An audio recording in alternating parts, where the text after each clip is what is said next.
Good evening, everyone. I'll call this meeting to order. If we could now have the playing of our national anthem.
Great, thank you.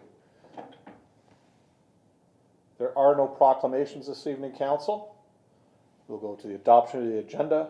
I'll have Councillors Wells and Bodner move that. Please note that the City Clerk has requested that items 7.3, 19.1, and 19.2 be withdrawn from the agenda this evening. Any questions with regards to the adoption of the agenda? Seeing none, all in favor, please raise a hand. Well, that's carried.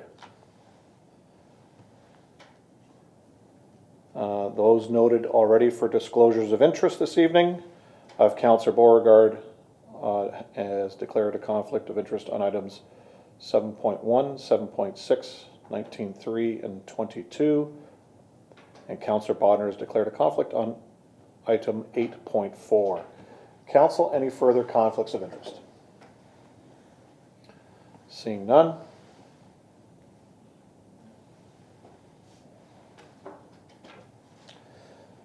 I'll have the approval of the minutes moved by Councillors Desmarais and Councillor Beauregard. The public meeting of February 16th, 2021, Committee of the Whole Budget, February 17th, 2021, and the regular meeting of Council, February 22nd, 2021. Any questions on any of those minutes, Council? Seeing none, all in favor, please raise a hand. That's carried.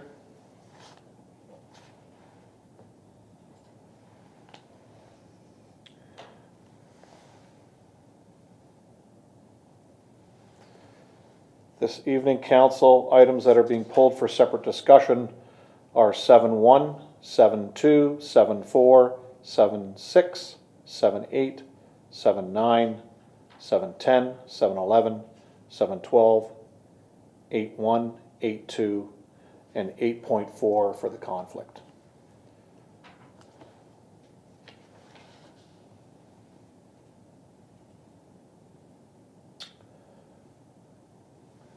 We do not have any presentations or delegations this evening, so I'll get right into my Mayor's report.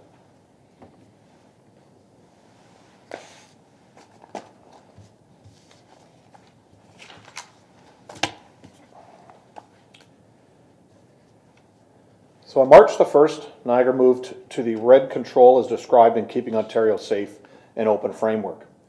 This has had some impacts for city programs and services.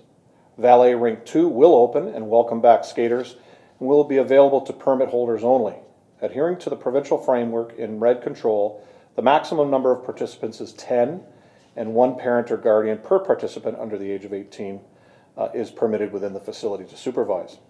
At this time, the YMCA will not be resuming in-person programs at any of their YMCA locations across Niagara, and they are offering virtual programs, and information is available on their YMCA website. The walking track will remain closed until further notice. A requirement in the red control is that participants must pre-register for all activities. City staff are working on a registration tool to allow individuals to book 1-hour time slots. Once the walking track is open, it will be communicated to the public through our website and our social media. City Hall will continue to serve residents by appointment only. In-person appointments will be scheduled for essential and time-sensitive services. Where possible, services will be provided through remote means. To access city services, please call one of our customer service reps at 905-835-2900. The museum is booking 45-minute appointments of no more than 4 guests, with sanitization taking place in between each appointment. Services include guided tours, heritage research, gift shop browsing, artifact donations, and membership renewals.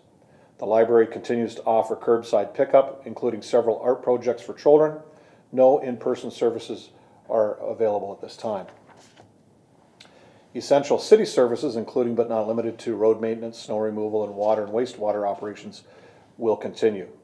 We emphasize the need for social distancing, hand washing, and face coverings where social distancing can't be maintained or where required by the region's face covering bylaw.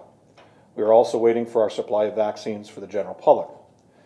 In the city of Port Colborne, we will be using the gymnasium at the Valley Health and Wellness Center as our vaccination site. Individuals will have to register to receive a vaccine. Residents are reminded that public health is not currently booking vaccination appointments and they should not call at this time. While not yet available, the clinic schedules will be well publicized through all forms of media, including the newspaper, social media, local radio, municipal websites, and community groups.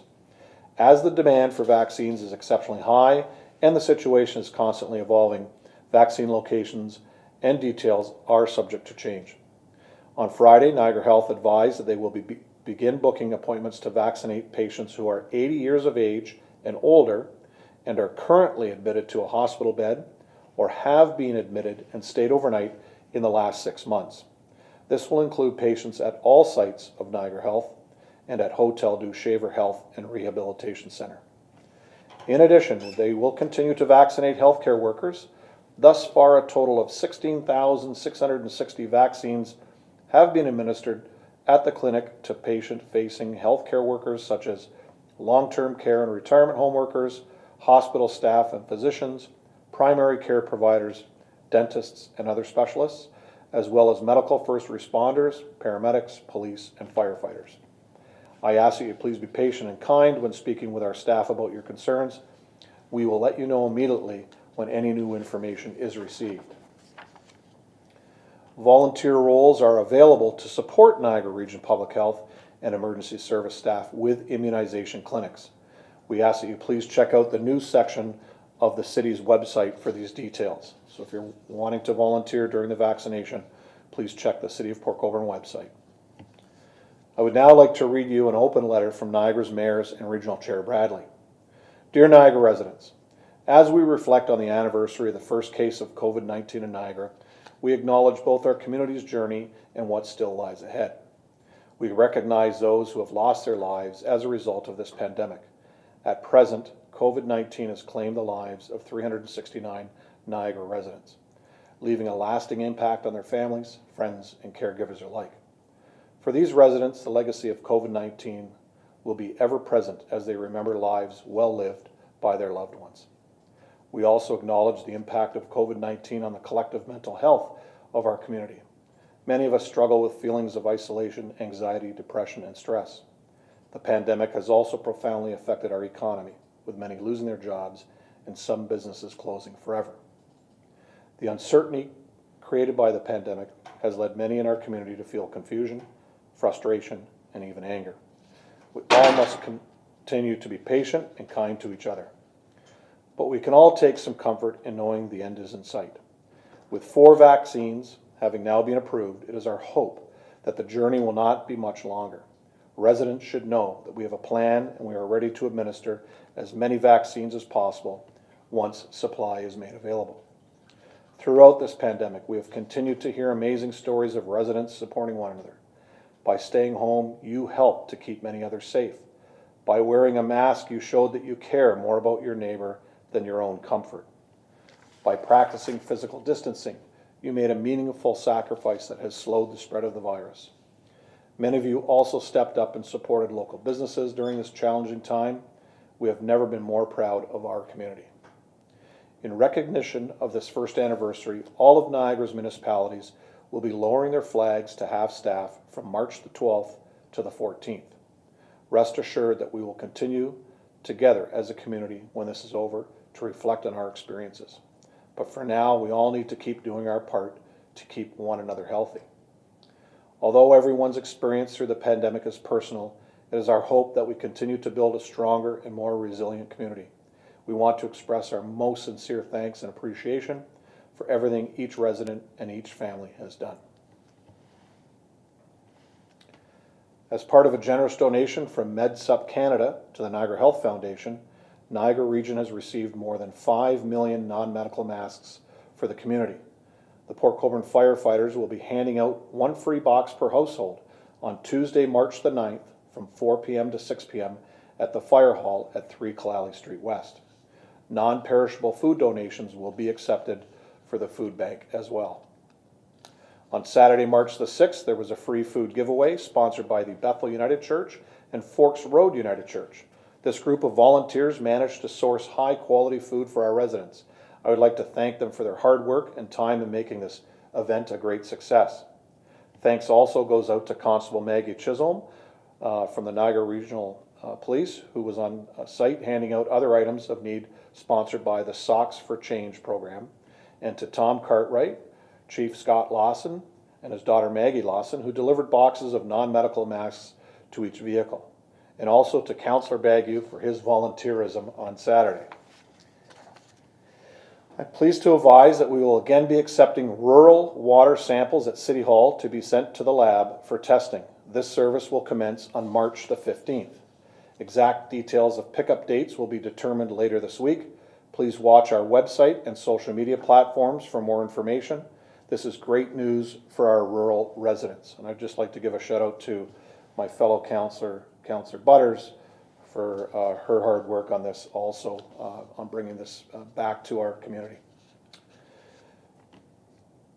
Today we honor women pioneers who have made significant contributions throughout history, advocating for women's rights and gender equality. These women have paved the way for future generations to be empowered and have more opportunities to prosper. We mark the celebration of womankind, their contribution, and how far they have come. It is also a time to recognize that advocacy is still needed to continue breaking down barriers until equality is achieved for all women worldwide. Together we persevere, together we stand, together we strive. I would like to thank the Southwestern Insurance Group for this quote as we celebrate International Women's Day today. The St. Lawrence Seaway Management Corporation has announced that the Welland Canal will open on Friday, March the 19th. Our traditional top hat ceremony will take on a virtual approach this year. We are encouraging children to participate by stopping by the library to pick up their top hat craft kits like this one. Almost fits. I think Scott put this one together. You can make your own top hat, and we ask that you take a picture and send it to the City of Port Colborne through our website. So it's quite the top hat. Good job, Scott. So we really appreciate that, and we hope as many kids in Port Colborne pick up their kit and make a top hat. On Sunday, March the 14th at 7 p.m., St. James and St. Brendan's Church will be live streaming their annual Mariner service on their Facebook page. This service is an opportunity to wish our seafaring workers safe travels in 2021. The museum will be posting a history video, and on March 19th we will have a virtual message from the town crier and myself welcoming the first downbound vessel into the canal and celebrating the start of the 2021 shipping season. The Fair Trade Committee will also have a message for the community in lieu of their traditional pancake breakfast. Hopefully next year we will be back at Lock 8 Park with the fire going, hot coffee and pancakes, and the community celebrating together again. This week we will be hanging yellow ribbons on the lampposts in front of City Hall, as we have done every year since 2009, when Corporal Tyler Crooks lost his life in Afghanistan. These yellow ribbons symbolize our remembrance not only of Tyler and his ultimate sacrifice while serving his country, but all of the past veterans and current personnel serving our country. I would ask everyone to bow their heads for a moment of silence as we remember.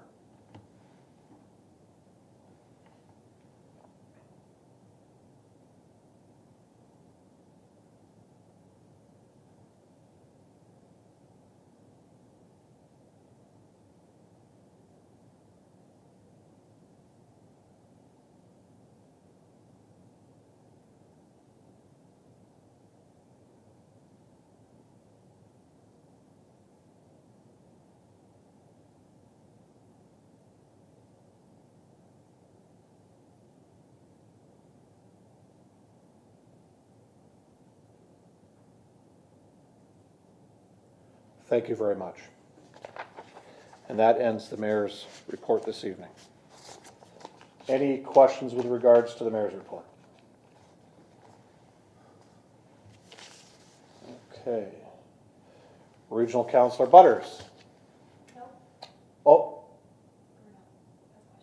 Oh, sorry. Do you have his hand up? Oh, there it is. Sorry, Councillor Bruno. I see the hand up now. Go ahead. Thought I'd give you both this time on a first try run. Thank you, Mr. Mayor. Wondering if you would know, or with Tom and Scott both here, I had someone ask about the mask handout, and they wanted to know if it was going to be drive-through at the fire hall, because they're quite elderly, but they're very COVID conscious. And I didn't know whether that was go to the fire hall and pick it up, or are they going to have like a drive-through where it's sort of through the window? Scott Lawson, Chief Lawson, do you want to answer that question? Yeah, I can handle that. Through the mayor to Councillor Bruno. It is a drive-through, just like last time. If they can roll down a window, or even better yet, open their trunk, our staff will put it right in there for them. No contact at all. Great, thank you. Thank you, Mr. Mayor. Thank you, Councillor. No further questions. Thank you. Regional Councillor Butters.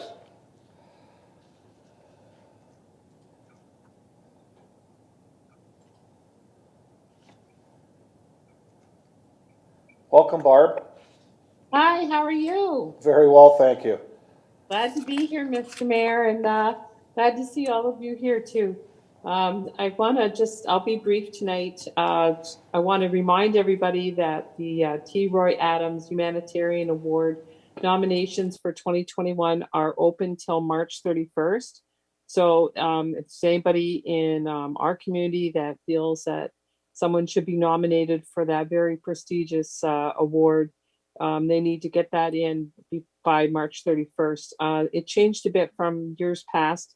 They would hold over nominations and paperwork on people that would be nominated, but now we just we do a fresh start each year, starting this year. So if you had someone nominated last year and they didn't win, then renominate them for this year. So I want to also wish all of you, all of my colleagues, male and female, and happy International Women's Day. It's something that is near and dear to my heart, that's for sure. Usually Councillor Desmarais and I would be cooking up something, but with COVID, that's kind of put a kibosh to it this year, where we can actually get together and have some fellowship on that one. But next year, it will be different. I'm really glad to see that we're going to have a really large scale rollout of vaccination at the end of this month, with the province portal opening on March 15th for folks over 80. There's apparently going to be a phone number if you don't have access to a computer. I'd really encourage people that to help their elders get registered online or by phone. It's really important that these vaccinations, we get as many jabs into arms as we possibly can. Between the Niagara Health and Public Health, that kind of partnership, there's been just over 24,000 vaccinations given so far. So between the two organizations, I think they've done really, really well. We get the product here. It's going into people as quickly as we possibly can. The standing committees meet this week on Tuesday and Wednesday, and they all four have pretty full agendas. And I'm absolutely thrilled at your news, Mayor Steele, that March 15th, will also be the water sampling resuming. Certainly a lot of hard work done by yourself as well as Mayor Gibson. And we really have worked hard to get that restarted back in our communities for our rural residents. So with that, I'm done and here to take any questions that you may have. And that's it. Great, Counselor, thank you. And I just want to also on that with regards to the water testing is shout out to our staff here and the staff at the Township of Wainfleet because everybody worked very hard together. So again, thank you. Councillors, any questions to the regional councillor tonight? You got off easy, Barb. I thought you were going to mention that March 15th was my birthday. That's why you were bringing up that date. So listen, I remember. Happy birthday. Yeah, that's not till next week. But anyways, good. I appreciate that. So again, thank you, Counselor, and we'll see you at one of the committees this week. Absolutely. Sounds good. Thank you. We're now going on to staff remarks. Does any staff member have anything for council this evening?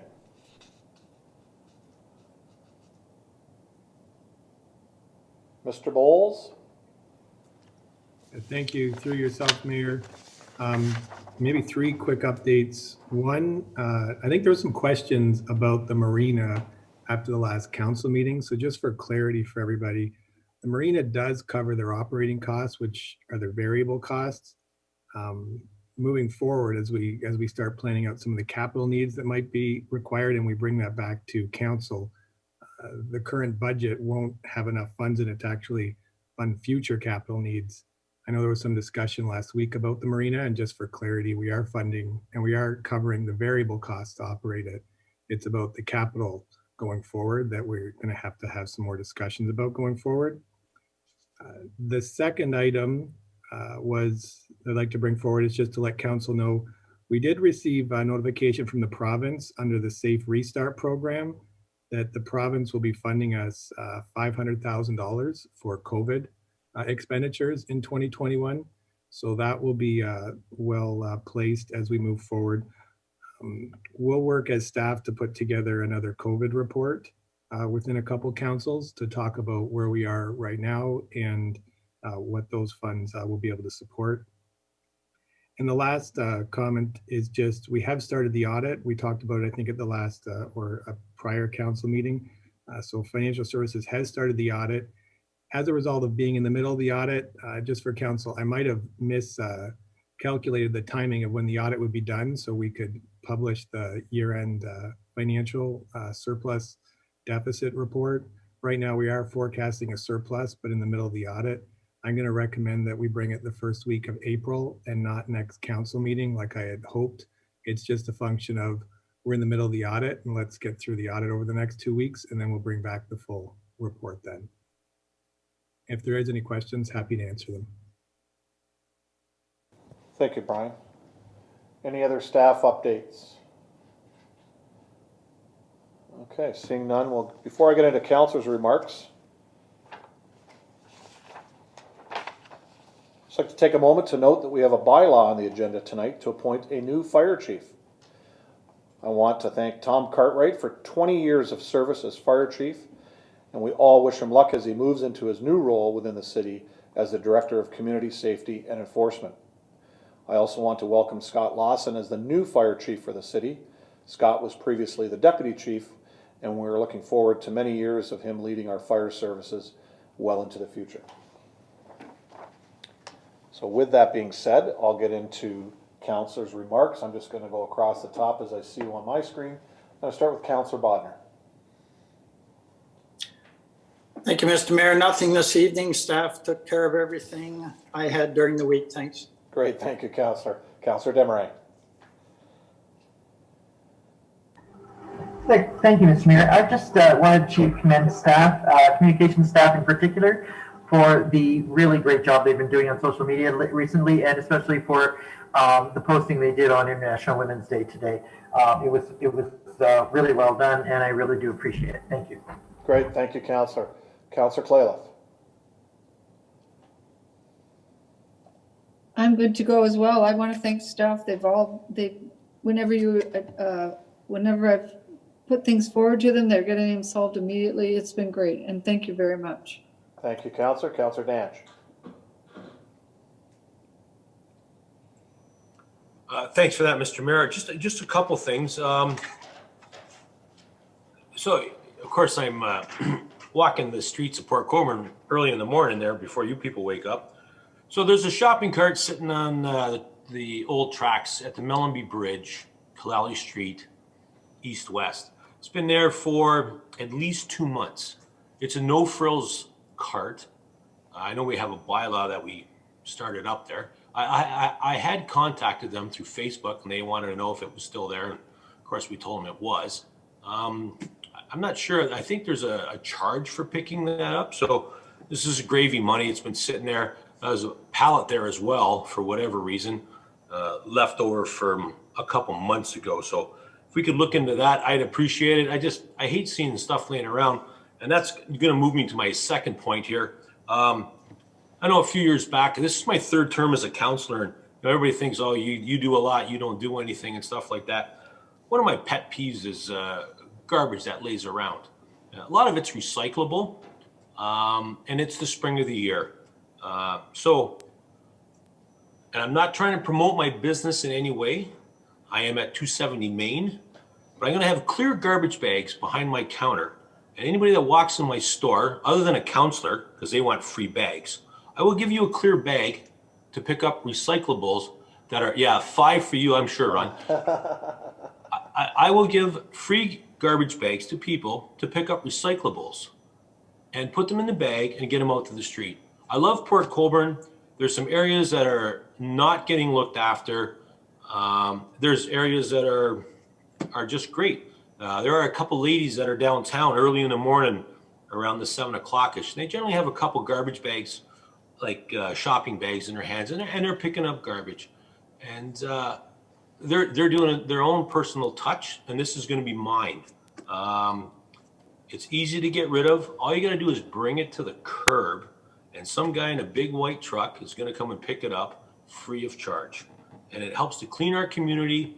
And I'm going to start this tomorrow morning at 8:01, and come on in my store. I don't want you to buy anything. I want you to come in and get a clear garbage bag and go out there and pick up some recyclables, get it out to the street, and let's keep our community clean. It's the spring of the year, and I think if everybody did a little, we'd all have to do a lot less. And that's all I have to say. Thank you. Thank you, Councillor. Councillor Wells. Thank you, Your Worship. I have two things. It seems like there's been a little bit of a heat up or a thawing down on Pleasant Beach Road. The first thing that I would like to talk about through you to Director Kalamoto. It's in regards to some construction that has been happening down at the end of Pleasant Beach Road on a retaining wall east of the roadway, and there are some concerns that are being raised by a number of the citizens down there, and I just want to, if Mr. Director Kalamoto can put a little assurances into what's happening there. Director? Through you, Mr. Mayor, to the councillor. Yes, there are some works happening down at the lakefront. The city staff are aware and actually are on site on a daily basis to ensure that the construction is going on as per the permit that was given to the contractors. So there is daily eyes on site. Councillor? Thank you, Director Kalamoto. That's what I was hoping to hear. The other issue in regards to Pleasant Beach and some of the residents' concern is I think that everybody was aware, or if they're not, they are now, that Pleasant Beach campgrounds were sold to Shirks and Shores. And this would be through you, Your Worship, to, I believe, our CAO, Scott Louis. If he could identify whether there has been any intentions raised by Shirks and Shores in regards to what their intentions are, and if he has any knowledge of any changes on that area. Mr. Louis? Through your worship to Councillor Wells, I appreciate the question. The first I found out about this was last Wednesday. No rumors, at least in my office. Some people after Wednesday told me that they thought that was going to happen, people who don't work here. No rumors, no staff knowledge, no city involvement in this. I think it's simply a case of two individual providers that are in the same trade, one acquiring another. I think the second component of it is that I believe they actually touch each other. They're contiguous, two properties that are in fact touching. But as far as I know, I mean, no intentions other than to continue to operate campgrounds and provide those services to the seasonal campers. There's nothing else that we're aware of at the city, no city involvement in the sale. Everything was done as an arm's length transaction between two corporations or businesses. No city property has been involved, no city employees or works have been involved. We know that some of the residents there are anxious about the Pleasant Beach road allowance that accesses Lake Erie, and there is the ongoing road allowance study that will be back here before. But that's Pleasant Beach Road, not Pleasant Beach Campground. And here was a private business. So if there's any further questions or clarification, I can certainly help, but this is really beyond the scope of the city's area of responsibility. Okay, Councillor Wells? Thank you, Your Worship. That answered all the questions. Good, thank you. I have nothing more. Oh, sorry, okay. Thank you, Councillor Bagu. Thank you, Mr. Mayor. Just to follow up on Councillor Dench's regarding the garbage. Basically, I'm looking for assurances from senior staff this time because regarding the garbage pickup this coming spring and summer, it's been kind of crazy the last 2 years. Basically, I got sick and tired of bringing up at council meetings to empty a garbage can.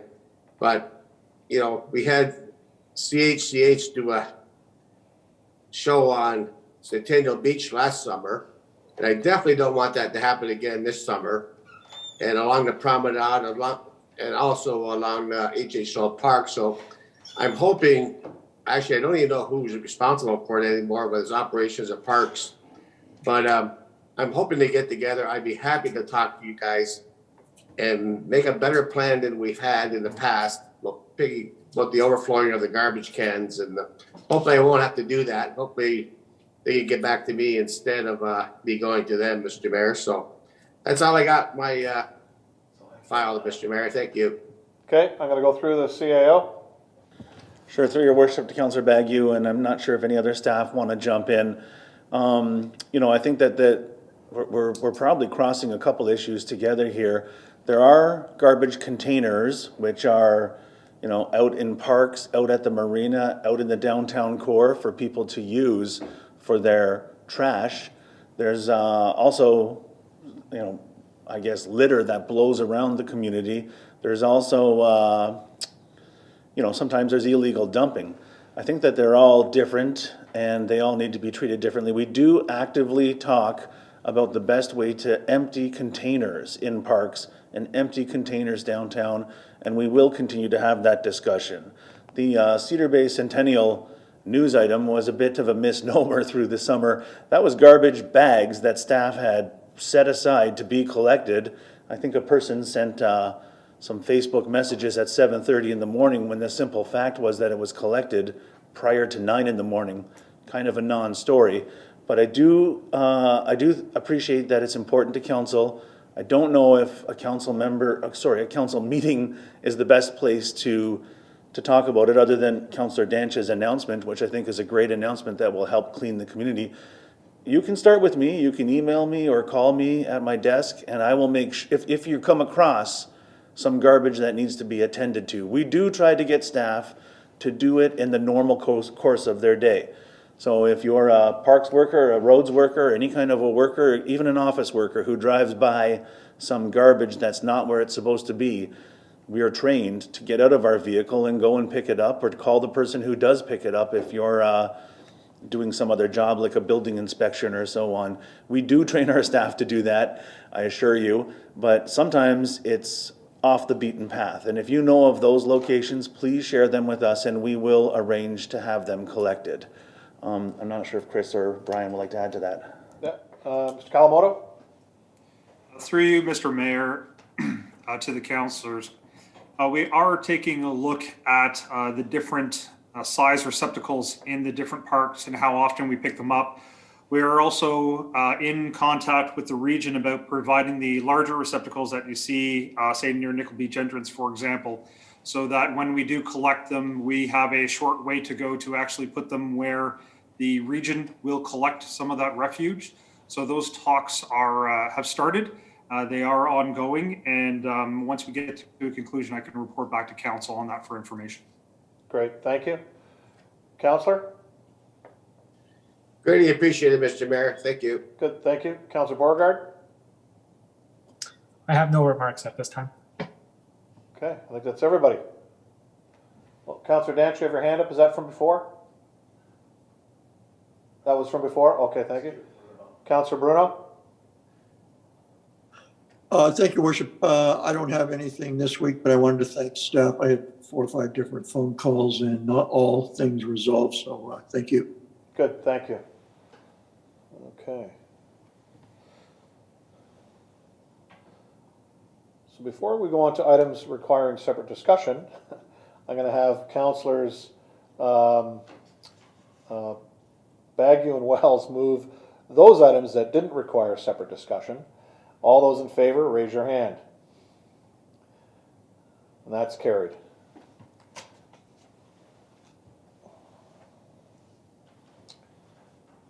Okay.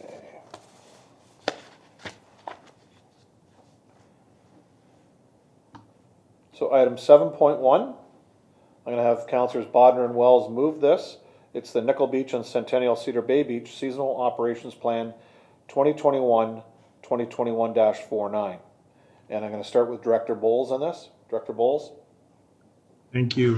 Through the mayor to council, we have received some questions on the report that was deferred at the last meeting. And we did provide a memo to council. I hope you've had a chance to review it that had some responses to some of those questions. That memo does outline another option that staff would put forward for Cedar Bay, the Centennial Park area to consider, which would be much more, I think, all-encompassing to ensure that there is no activity that occurs going into the evening time. I think the other comment just to make as we go into this discussion on beaches, when we put together the report from a staff perspective, we were putting it together to review what the operational program could look like at the beach. And our goal was really to try to eliminate some of the issues that happened in the past based on feedback we'd received. And I think the core, I guess, guideline or model that we used when we put this together is we really took the approach that by limiting capacity, we can eliminate a number of the issues and problems. So for example, whether it be Nickel Beach or Cedar Bay, both programs that are in front of you today really do reduce the car traffic and parking spaces for people to come to the beach by about half of what we experienced last year. And for Nickel Beach, that's almost half of what we experienced on peak days pre-pandemic.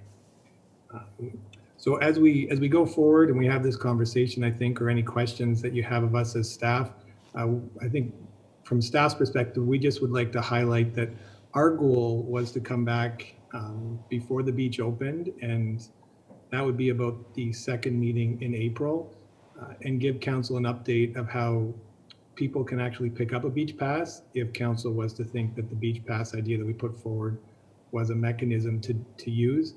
And our goal at that time was also to take another look at how the pandemic was evolving, recognizing that this pandemic is evolving every day. And at that point in time, staff was going to look to recommend if we needed additional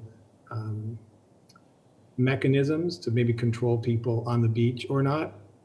That said, if council were to consider any of those today, we as staff will be prepared to implement those as well. So thank you, Mayor, and thank you, Council, for just letting me make a couple comments on the report, and we look forward to answering questions that you might have on it. Thanks, Mr. Bowles. And I'll go to Council. Councillor Bodnar.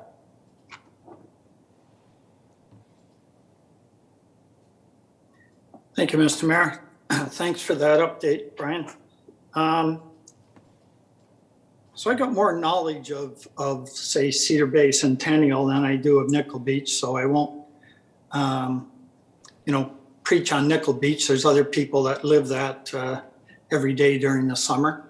But I will say that that to me, Nickel Beach is more of a commercial operation, for lack of a better word, more room, more people, more staff working there, more controls, where Cedar Bay Centennial is more of a community beach, smaller footprint.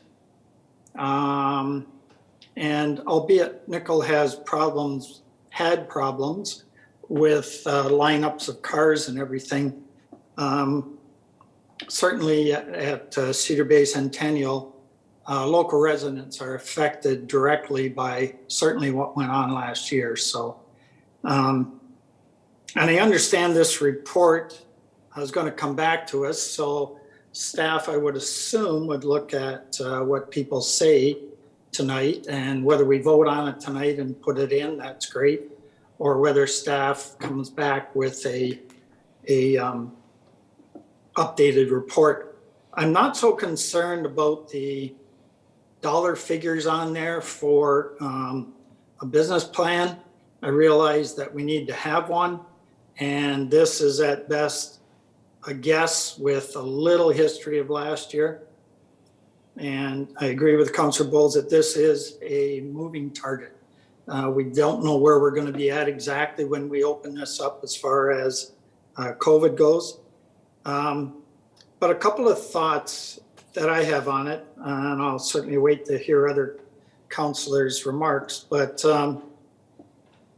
for me, I think it makes sense to open Nickel Beach to the general public and certainly people from, lack of a better word, out of town.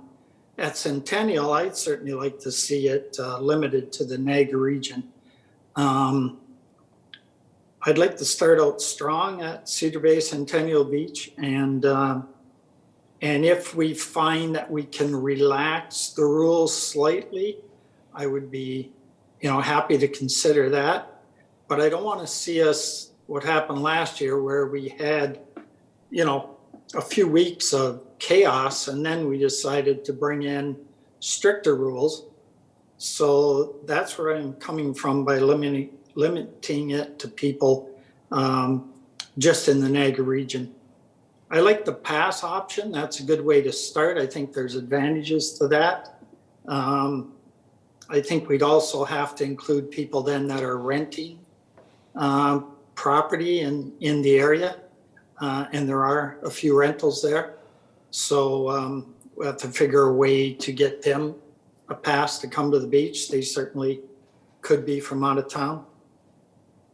And as far as the parking spots go, and it doesn't say it in the report, but I certainly asked staff, how many spots are there? And so there's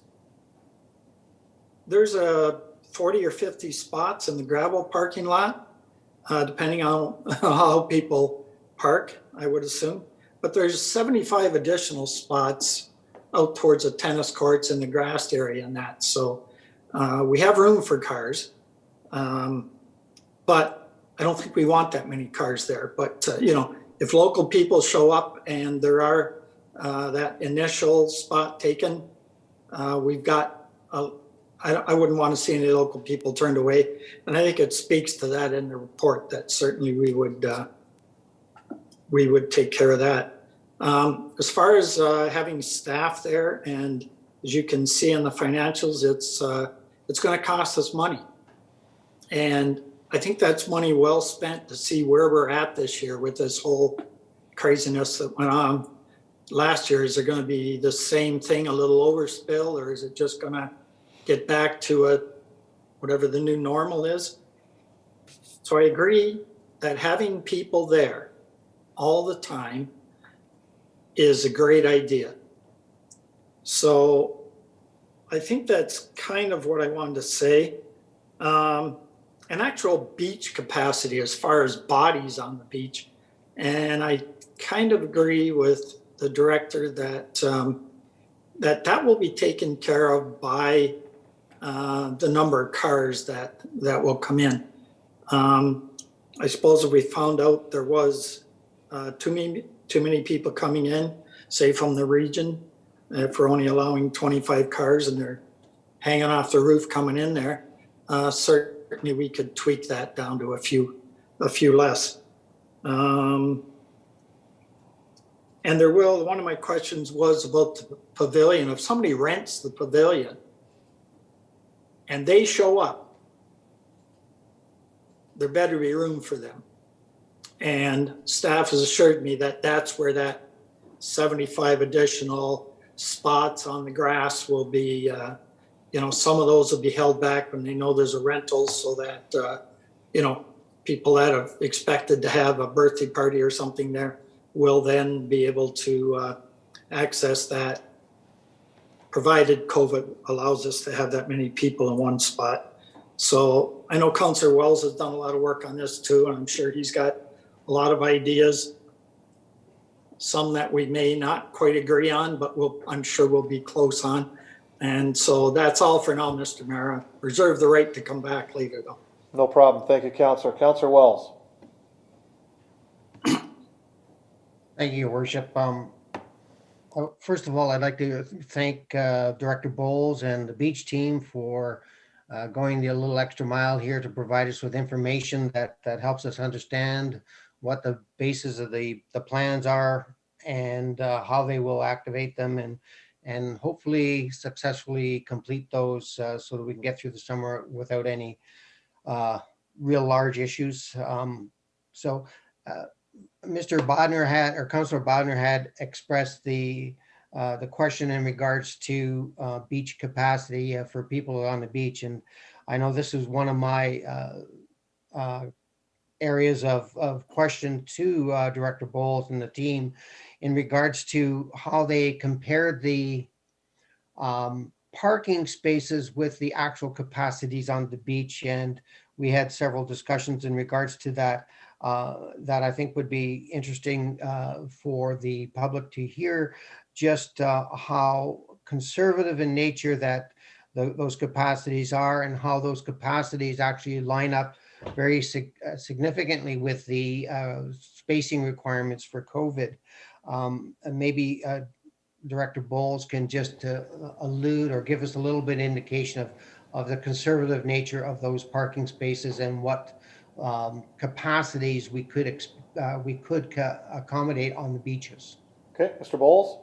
The mayor to council, certainly in the public document that we provided to council tonight, we specifically did this for Nickel Beach. And I think in that document, we outline that there's about 2,700 feet linearly along the waterway to which we could put cars. And we used about 9 feet a car. And when you do that, you can almost line up 300 cars directly and back them up right up against the beach. And when we come forward with the 150 that we're proposing to council, it basically means there's a full car length between each car on the beach. It also gives you some indication that when we come out of COVID, just the number of cars that have parked correctly could fit and do fit on the beach before we even consider multiple rows of cars, which I'm sure many have experienced before. On Cedar Bay, the calculation becomes a little more complicated because, as everybody is aware, you have the ability to walk onto Cedar Bay for residents and people staying at homes from either side of the beach, as well as from the parking lot. And then you also have the Centennial Park itself that people can go and utilize, and then the rest of the park space at Cedar. I think a calculation that was done looking at a 6 feet separation for everybody, if they were standing on the beach, would give you about 200 people could technically be on our beach. And if you consider that 200 people, 4 persons per car, that almost gets you to the 50 people that can actually fit onto the, they could park into the parking lot, or we have the 50 gravel spots. So I guess the theory would be that if every single person that parked in the lot, knowing that the plan limits 25 people from outside of town to park in the lot, you could, in theory, still be within the 6 feet on the beach. Now, we'd recommend to council, we don't necessarily lock that down as a hard and fast, because it becomes very complicated to, I think, maneuver if people are kind of in the water, kind of not, walking along the water, coming from the parking lot or coming from houses. We obviously have a plan, and we put forward from a staffing perspective to have signage and to have people out there promoting social distancing to ensure the 6 feet is there. But we don't recommend actually, I guess, setting a number for the beach, because the facilities themselves, I think, are, if you consider once you space everybody out, you're going to have more than enough space, I think, for everybody between the park at Cedar Bay, and then the beach itself. Okay, thank you. Councillor Wells? One other question for Director Bowles. It's in regards to the comments in the report regarding bylaw staffing. One of the issues we ran into last year was people parking on other road ends illegally, and bylaw staff being stretched fairly thin last year. This year, I understand from the report that there may be an opportunity to have more availability to the bylaw. I was wondering if Mr. Bowles can explain that a little bit. Thank you, Councillor. Mr. Bowles? Certainly, through the mayor to council. So our view is from staff's perspective, and you may remember from the council, you may remember from the budget process, we planned for 3 additional summertime staff in bylaw. And with the plan put forward with Nickel Beach not having any parking on the road, as well as Cedar Bay being very limited in the parking availability, we propose that the availability of bylaw to actually enforce road ends is going to be up significantly. I believe Tom Cartwright might be on the call tonight. He mentioned that he was he might be on the call, and I don't know if he is. He might be able to add some additional commentary from bylaws perspective. Great, thank you, Mr. Bowles, and you were reading my mind. CAO and I were just talking about that. Tom, can you give us, since the bylaws and the new direction we've taken within the city is in your purview now, can you give some further information? Certainly, Your Worship. Thanks very much to Council, and thanks, Brian. Brian and myself have had several discussions about this, as well as our bylaw staff. I will tell you that we're going to be better prepared. If I could just take a couple seconds to allude to what we're doing kind of behind the scenes in preparation for the beach season. I will tell Council at this time that right now we're currently reviewing all of the road ends, Nickel Beach, as well as Cedar Bay and the roads leading to those particular areas for parking, no parking. It's kind of reliant on the outcome of Council's decision making with regards to where we're going for this year. Part of the issue is that it seemed last year that a lot of things happened during the course of the summer, and we're kind of hopeful that once we establish what we're going to do, we're going to try to keep that running from beginning to end as best we possibly can, depending, of course, what Council wishes to do. So we're taking an in-depth inventory of our requirements with regards to signage, where it's needed, get it up well in advance. Our plan is that all of our signage is going to be up by the end of April. I have had conversations with operations. They're prepared to do those installations as long as they get some lead time as well. Once we get the amount of parking signs, posts, and so on that are going to be needed, they're going to be ordered so that they're in stock and we have plenty for the next couple of months. As well, we're doing a stock with regards to signs that are going to be posted, tag and tow signs or tag signs, depending on the outcome of what council's decisions are. The rodents certainly are part of that decision making. They'll be well posted in advance to the season that Brian has spoken to within his report, and we'll be able to make sure that the signs are posted. As well this year, there's going to be signs posted with information for anybody who may get towed as to who to call and where to call, so that they have the ability to get in touch with somebody with regards to their vehicle and where it might be towed to. We're also taking a look at all of the road ends and doing the same type of work there with regards to what signs are required, including the contact information. They're going to be clearly posted at all of our road ends. And obviously it's important, as people were speaking, and Brian in particular was talking to the fact that we intend to have staff at hand available from 8 o'clock in the morning till 9:45 at night. That fits into the plan that Brian currently has brought before council. We'll have 2 enforcement officers and at least 1 student available. The hope is the student would assist the enforcement officers as well. We're also going to have another student that's available out looking at grass and various other things that might occur and need attention during the course of the summer.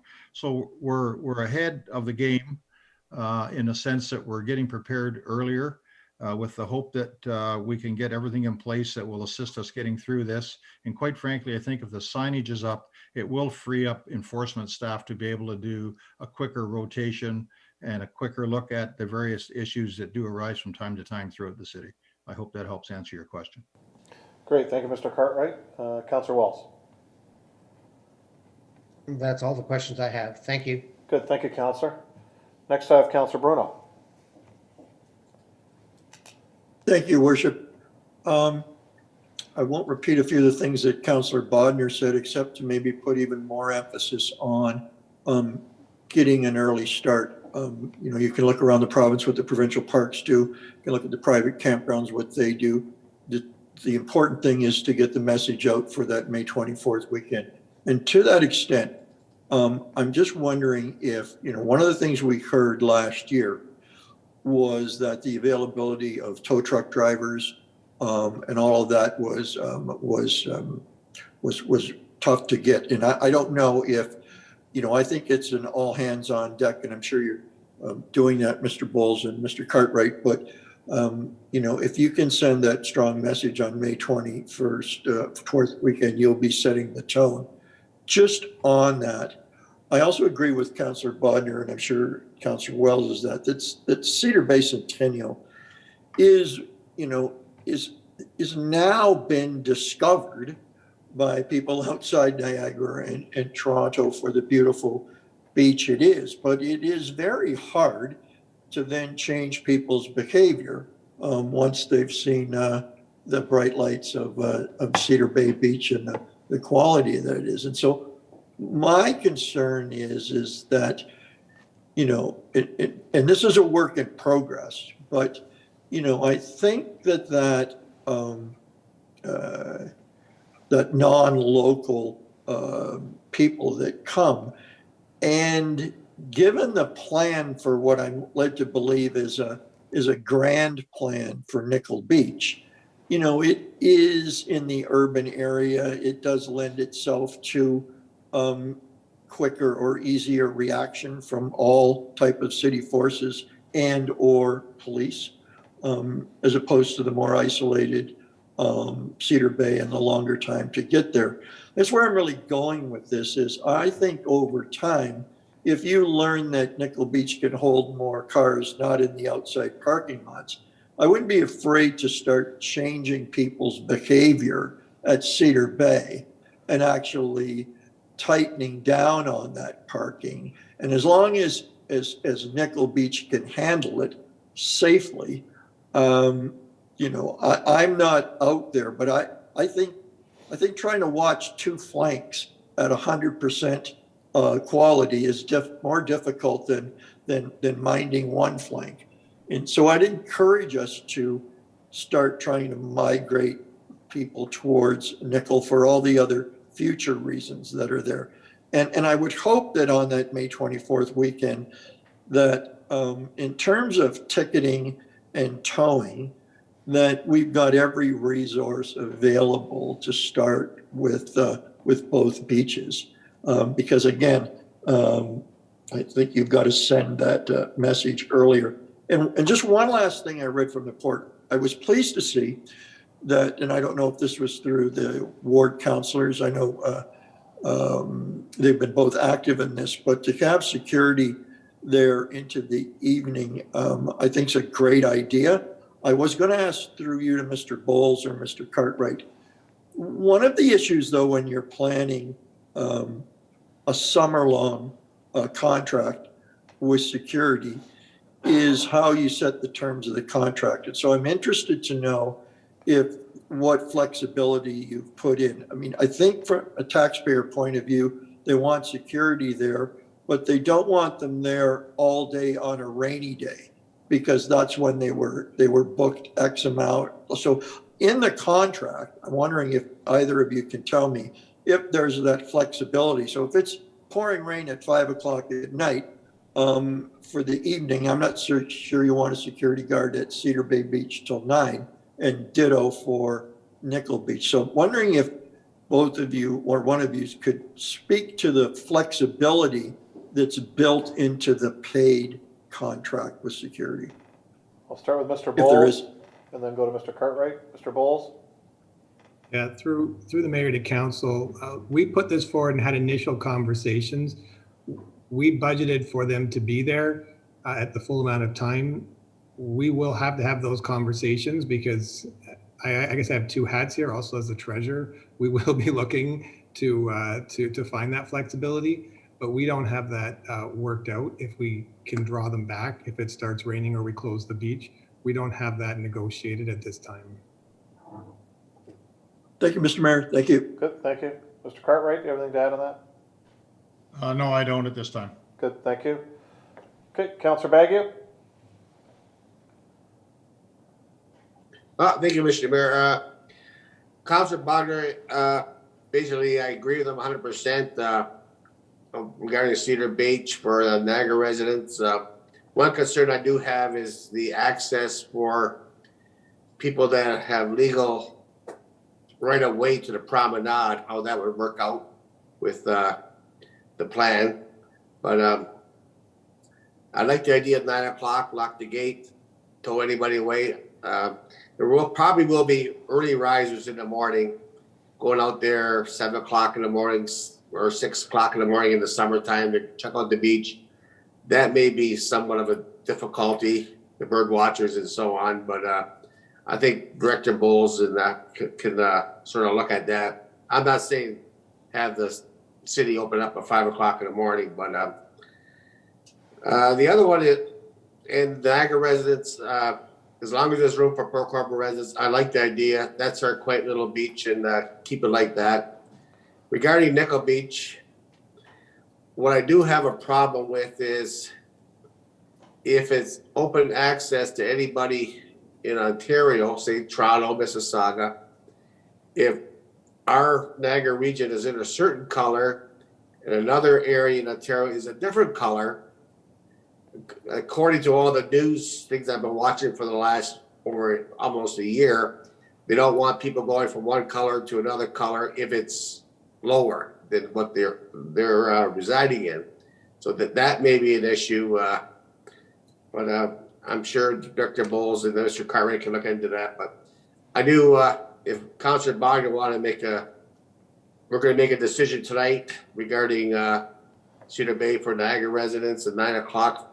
According to the addendum that Director Bowles put in, I would gladly support it. Thank you, Mr. Mayor. Thank you, Councillor. Councillor Desmarais? Thank you, Mr. Mayor. On the surface, I really do support this motion. I think that these are good solutions moving forward for both beaches. I would really tend to agree with what Councillor Bodner has suggested, that we look at Humberson Centennial Beach as more of a locals beach. I think that's just a really good, a very good use of that. And it would also give the local people a feeling that they have something that they can go to that is going to be safer. I know that there are a lot of people out there. I've received a lot of comments from people in the public that really don't like the idea that we want to open up to people outside of Port Colborne. So if there were a beach that they could go to that is local, I think that would solve that situation, take care of that quite nicely. So I would like staff to give that some thought. And also with what Councillor Bagu has said about the varying color levels, that really does make good sense.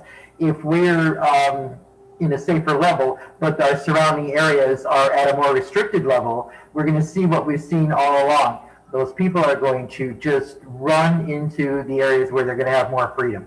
And that is where your spread happens. It's been going on. It's not different now. I think we've learned a lot from that. So we are going to have to be having checks quite often to make sure what we're doing, where we're at, and whether or not we have to move the bar. So do we have to tighten down or not? I'd like to see something put in there that shows me that's going to happen.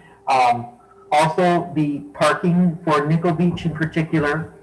I understand free parking for locals. I really like that idea. That's a great idea.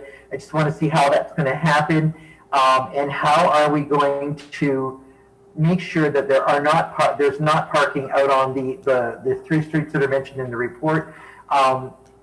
We don't want visitors parking on there, but we also don't want to restrict the parking of those residents to be able to use that to have their personal visitors come to their home. We don't want to do that. So how are we going to take care of that? Is there going to be a parking pass? Is there going to be something going on there that's going to be able to tell the difference between someone parking their car and running to Nickel Beach, or someone actually parking their car and visiting the home? I want to see how that's going to happen. I guess most of all, though, we're laying down a set of rules here. There are consequences to breaking those rules, and those are laid out as well. I would like us to hold fast on them this time and absolutely enforce them. There can't be any coming back on these. You have to be firm. That's the way the message gets out. If people know that we're not going to relax and just let them away with things, they're going to start paying attention to what we need them to do. So I would like to have the parking questions addressed. But other than that, I really do support this. I think it's really good going forward. And if we need to make some adjustments along, maybe there will be some time periods where we want to stop and reassess the situation. I'll send that to staff then. Thank you. Thank you, Councillor. Mr. Bowles? Through the mayor to council. So try to answer a little bit of this, and then I might need Tom to help out a little bit as well.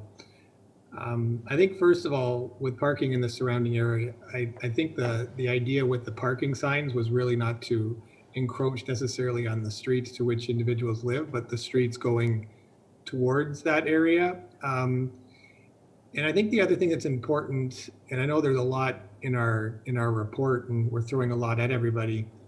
To get on the beach, to get on Nickel Beach, you're going to need a beach pass. Mm-hmm. So if you're from outside of the area and you park on a street and try to walk on the beach, like, you won't be able to walk on the beach, right? Because the only person that can buy a beach pass, or not buy, because you'll get one for free if you're a citizen of the city, you'll have your beach pass. So if you live in the area and you want to walk on the beach, you can walk on the beach because you have your beach pass. But if you don't live in the area, you won't have a beach pass, so you can't walk on this beach anymore. There's no parking somewhere else and walking on the beach. I guess that's one of the reasons why there is a limit to the number of people that can park on the beach. So when you come, and if the parking's full, we will send you away. Now, that said, we've also budgeted, and we have a plan that we're putting together to be able to, through social media and through continued communication, to make sure people know that they need to buy their pass in advance, so we don't have people showing up. And I'm sure in the first couple of weeks, and I think one of the councilors said, people are a creature of habit. They're used to just showing up at the beach. No matter how much we communicate, there's still going to people that are going to show up at the beach. But we'll be able to work with them when they show up at the beach, and they'll be able to buy if there is a spot. If there's not, they will get sent away. So I don't know if that answers the question about parking in and around the beach, but our view as staff's perspective is there's no reason for anybody from the city of Port Colborne to park outside the gates, because they can come on for free. And if they don't want to bring their car on, they can just park just at the edge of the beach before they go onto the sand, and they can walk on, as long as they have their beach pass. And I think that's going to, at least as staff, we propose that that's going to have a significant impact on the ability of people to park and walk on if you can't walk on without that beach pass. Counselor? Okay, I do thank you for that, and I believe that that does fully answer the question. So the people who are watching, I'm sure will be satisfied with that, and if not, I'll hear from them tomorrow and I'll get a hold of you. But it really does sound like it answers their question quite nicely. I am in support of this though, and I look forward to seeing it work out for us. That's it, thank you. Thank you, Counselor. Counselor Claylough. Thank you, Mr. Mayor. Through you, I guess to Director Bowles, a couple questions. I know we keep talking about a car with 4 passengers, and we all know that there'll be cars that will show up with many more passengers. I was at the beach last summer, and there were many vans that I counted at one. Some of them had 12 people in them. So I know that's going to happen. So I would just want to make a suggestion that perhaps the fee is, the $50 is for a car and for 4 people in the car, and anyone additional to that would be an additional perhaps $10. At least that way you would have a better count of the number of people on the beach, because you can limit the cars, but that doesn't mean that it's going to be 4 people per vehicle. I saw it last year time and time again walking down the beach, and I purposely counted people to see how many were with the vehicles. The other piece of it is, like it or not, people will park further away from the beach and they will come in all in one car together. So that's just a kind of way to be able to have a better count on the numbers. That was my first thing. It was just a suggestion. And I guess my next question is, I've had calls already regarding the beach from the last report, and I've been telling people that this is not written in stone. We don't know that we're moving ahead this way. It's all going to come down to where we stand with COVID. So I guess my question at this, we talk about, I like the idea of Nickel Beach, of that being the bigger beach. Centennial, I have no problem with it making it smaller, as long as we had signage at the east end of Nickel Beach telling them that that's private property, as well as perhaps we need to have fencing down there, because people will not, even if you put signage, we all know they won't read it, see it, abide by it, and I think we can get into problems there. And then my last thing is, I just wonder, have we reached the decision? Like, people are saying to me, oh, are we really going to let people in from other areas? Nobody else did it but us. Have we made that decision that we are going to move ahead and let people from anywhere in the province come to our beaches? Are we waiting to see where we stand as far as COVID colors? Or are we going to make a decision now that it's just Niagara Regional? When do we make that decision as to what's open to who? Mr. Bowles? Yeah, through yourself, Mayor, to Council, try to answer. I think the first item is, if Council wanted us to charge an additional $10 for every person over 4 or 5 or 6, whatever the number is, like, we could adjust that in the software we're looking at to be able to pre-buy.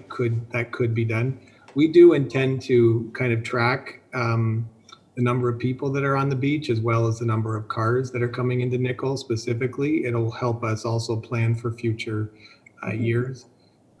With respect to COVID and how the pandemic's progressing, I think this is where us as staff are putting forward that we would recommend, regardless of where we are in color, this is how we'd operate the beach. But Council may at any point in time decide that we need to be even more restrictive, or restrictive even in the geography that's been put forward. That's one of the reasons why we feel it prudent to come back to Council again in April, for 2 reasons. One is to identify how people can come and get their beach pass, because we'll have the technology set up by then. So we'll be able to talk about how you can pick up your beach pass, and if you don't have technology, where you can pick one up and you can just go to the Vail Center or the different locations to do that. But the second part of that is to also give Council that other opportunity that, should we want to restrict, you would have the ability to adjust going into the May long weekend, recognizing that where we are today in the pandemic could be very different in 2 months from now. And I think also to identify to Council, and I know there's a lot in the report, but we have made note that in our view, we'd come back to Council at the second meeting of every month to give an update on beach numbers and beach activity. So that way Council would have their finger on the pulse of what's going on with respect to the beaches as we go forward. I think lastly, the comment was just on signage and fencing. We are working on the lease agreements and some work with the Vale group, which has been great enough to be able to let us utilize the beach for the last number of years, about fencing. And we are actually going to have some more information to council this year about expanding and updating some of the fencing along this beach. That will be a requirement to make sure we have a separation, not just from the houses, but also separation from the Vale property. Yeah, thank you, Mr. Bowles. And also through to the councillor, Mr. Kalamoto is working with regards to the eastern fencing. I know there's repairs to be done, and he's also working on the signage for that. So that is all underway now. Councillor Clayliff, any further questions? Thank you. Good, thank you. Councillor Bodner, you wanted to speak last. Thank you, Mr. Mayor. I'm going to make an assumption here, and I'm pretty sure it's right, but that staff, if they needed to come back to the first meeting of the month because of a change in color to areas, I would expect that would automatically happen. And I see Director Bowles nodding his head. I think, and I believe at the very start, you said that the pandemic would drive decisions, and I think that's right. And I think we would have to react very quickly to anything like that. And no matter what we've advertised, if we need to, curtail it, shut it down to some extent, I would assume council would be on board with that. But and another comment was that I struggled with restricting Cedar Bay Centennial to the Niagara region because a number of times I was down there. The diversity at the beach last year was certainly more than we've ever seen, and it was great to see. And it was great to see families parked not on the beach but on the backside under a tree. The kids were playing on the playground.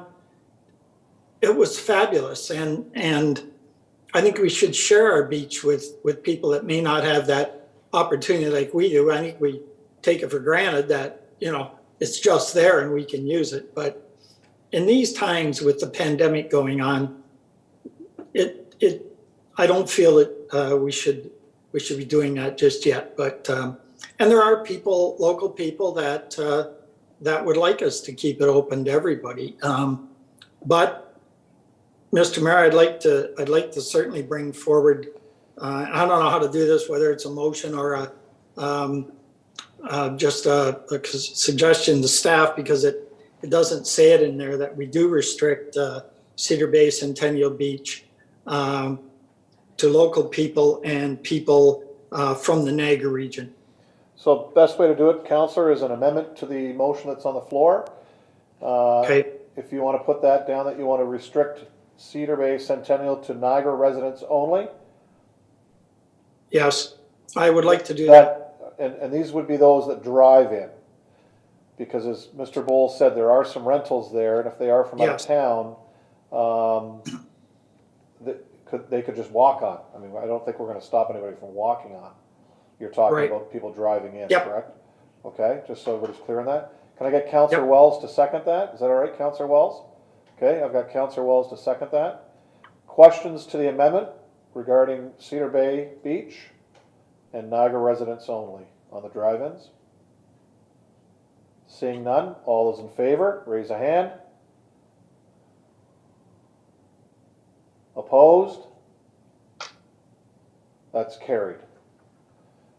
Okay, thank you, Councillor. Yep, go ahead, Councillor Bodder. I see a councillor that's using his fancy raise a hand icon to vote on things.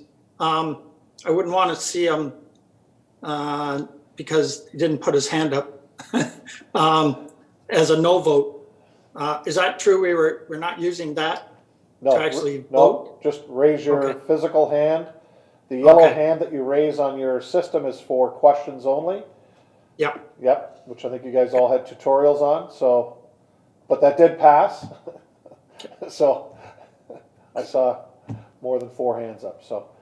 Okay, Counselor? That's it. Good. Counselor Wells, did you have another question on this or no? Are you all set? No, Councillor Bodnar had addressed it in his last effort there. Great. Thank you. Thank you, Counselor Wells. So, the motion as amended. Any further questions? Sorry, Mr. Bowles. Through the mayor to council, I apologize. It's very rare, I think, for staff to step in and ask a question at this moment. But this is just for my own clarity to move forward.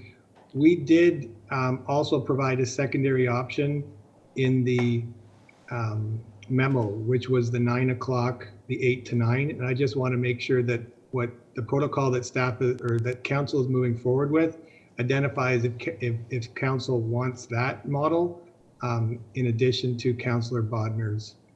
And if I've interrupted the process, I do apologize to council. No, that's fine. Is that fine with council, the direction that Mr. Bowles has? Councillor Bruno? Just something I'd like to bring up is, a 9 o'clock close or a 9 o'clock exit of security guard and everybody usually ends up happening with a 8 o'clock close, because it's if you want a 9 o'clock close, I just suggest that people that are remaining there be notified at 8. That's just the nature of the beast. And so, if it's closing at 9, it may mean security's there till 9:30 and 10, and that may change your numbers, Mr. Bowles. Just to bring that to people's attention. I think you've got to be concerned about that. Okay, thank you. All right. So the only last thing, Mr. Bowles, is if you want to talk to Fort Erie, they do have a lot more renters in the Crystal Beach area than we do at Cedar Bay, but they did a pass program that allowed the cottage owners to have a pass available for their renters. So you may want to contact Fort Erie with regards to how they work. And then speaking to Mayor Redekop, it worked very well for them last year. So, any further questions? All those in favor, please raise your hand. Opposed? That's carried. Thank you, Council.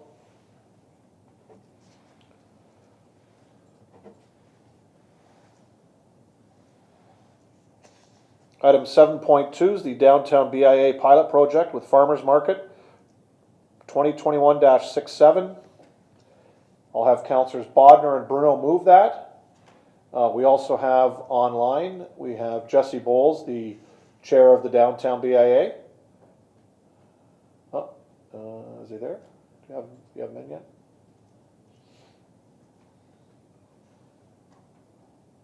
There he is.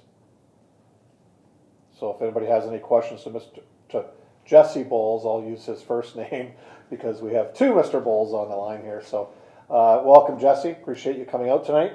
I'll start with Councillor Bruno for questions. Thank you, Worship. Actually, my question got answered today, but it was after I had sent in my list of items to pull. Just wanted to, while I'm at it, thank Jesse for taking this on. It's certainly a lot of work into his letter. I think you do have to have passion to put this in. I would just hope that council and the community and the vendors would bear with this transition, that, if you're going to make a better mousetrap, you may have a few stumbles along the way. And so I'd like to give them some latitude and work with them. I'm sure they'll be trying things that don't work and will be wildly successful in others, but I think it's a tremendous idea. So congrats to the BIA. Thank you, Councillor. Just as well, Council, Brand Cotton, our EDO officer, is also here this evening if he can be of any assistance. I have Councillor Bodner next.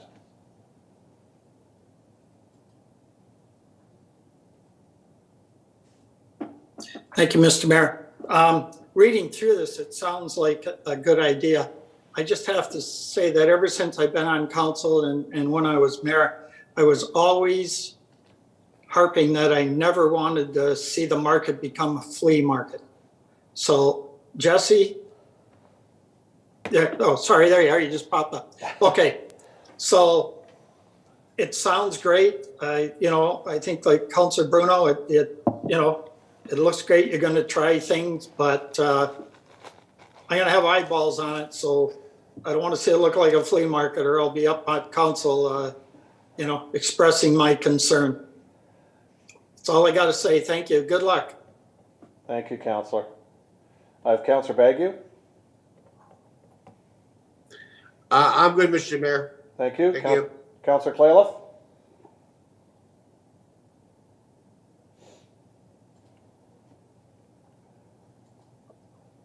Through you, Mr. Mayor, I just wanted to say that I've had the opportunity of working with Jesse on this with the BIA, and I really do congratulate them. They've done a lot of work, and I don't think it's going to be a flea market, Councillor Bodner, because I would be right there with you being against it, because it's the last thing I want to see happen.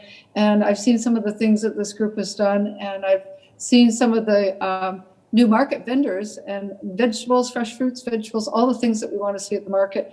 But I think that they'll also embrace the downtown and the merchants there. And I think we're about to see a whole new market. And I thank Jesse for all the work and effort he's put into this. Thank you. Thank you, Councillor. Councillor Beauregard.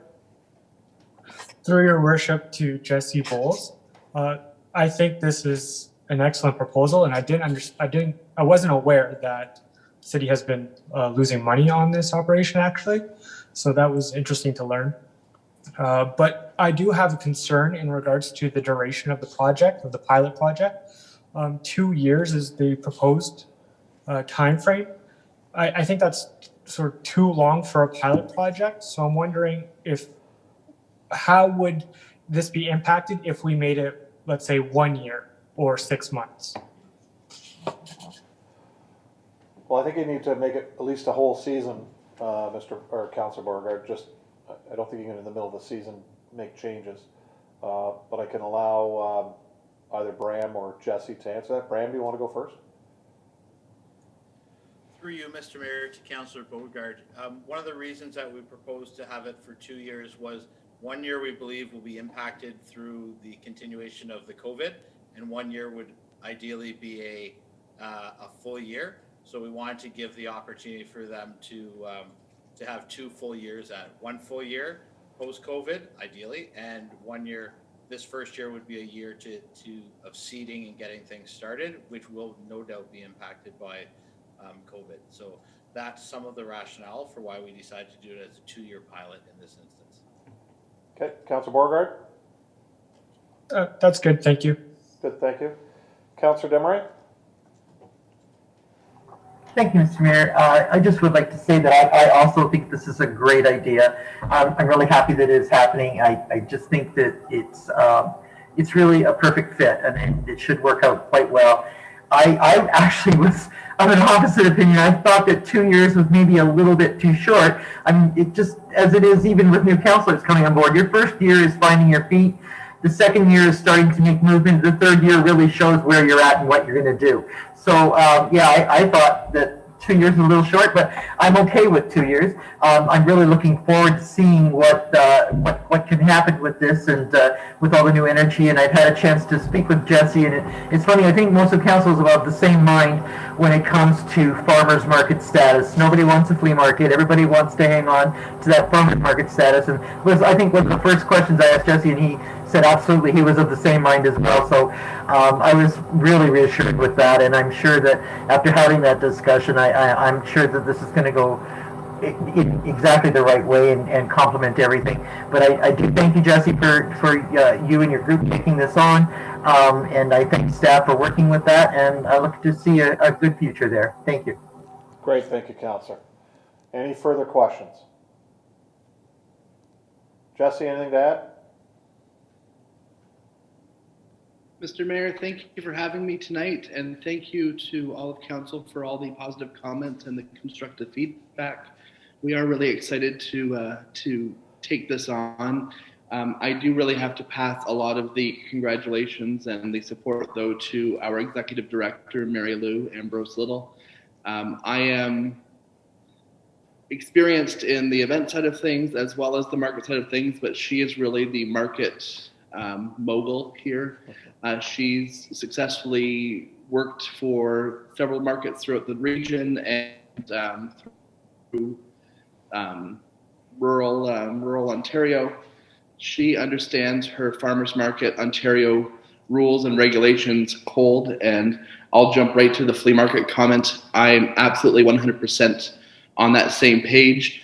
I hate nothing more than going to what is promised as an authentic representation of local fare or craft or market and produce and finding a bunch of things that really don't fit that theme. One thing in the event world that we hear time and time again is the detriment and downfall of any good festival, event, market, or community organization is when things get too junked up with, like you said, those flea market style things. And there's absolutely a time and a place for those at swap meets and other events, but farmers markets certainly aren't them. We are in one of the most amazing areas in, I think, Ontario for all sorts of produce and various things that fit into the true authenticity of a farmer's market. And I don't see any reason why we can't completely max out our capacity with 100% farmer's market food, and that extends into our local wines, into our craft spirits. There is even work right now happening at the AGCO level to try to get craft beer into the market as well, which on the last run at the AGCO's policies and procedures, they for some reason left that out. So currently our brand new distillery that's in the works is eager to be part of the market with their new vodka and eventually their whiskeys. And we do have some wines that are represented at our market. However, right now our craft beer that's right around the corner is currently left out. So we're hoping that we can get that included as well and make the market truly what a farmer's market should be. I did make a few notes as everybody had their comments. Again, I defer that Mary Lou will be a huge asset to this. I will be actively involved, and I'll likely be out there every single Friday as we get this pilot going. In terms of timeline, I think Bram covered that really well. With us being still in the heat of the COVID pandemic and this being kind of late in the season really to be taking on a project like this, typically these things start planning right at the beginning of the year. And by this point, we're starting to roll in vendors. So I would say that this first year is going to be a stabilization year, not only in coming out of a pandemic and growing and getting the new operations in place for this. So next year will be truly our year full on way to shine. The one thing that we didn't mention actually, but is mentioned I believe in the report, is we tied this kind of year and a half, year and 9 months in with the end of council's term as well as our term as BIA representatives. So as you all know, I took on the role of chair midterm after our previous chair stepped down. So we thought it would fit in nicely that we all just kind of ride out the rest of this term together and see if we can really make this project a nice legacy of our term together. In terms of curating what we would hope to offer, of course, there's going to be a priority given to our legacy vendors that are already in place, and then we would put into place a curation of making sure that we feature local first, and then go to regional, and of course staying within those Farmers Market Ontario guidelines before we would bring in anything that would be sort of considered on the outskirts of what is true to a farmer's market. Great. My brother is now texting me that I can wrap it up. Thank you. Right up my screen. Thanks, Jesse. Appreciate it. I think I've covered all of the the points here, but again, everybody has my contact details. Reach out at any time with concerns. It will be Mary Lou and I, boots on the ground. So we're there, we're accessible, and we hope to really make this a kind of a shining example of what we can do as the downtown BIA.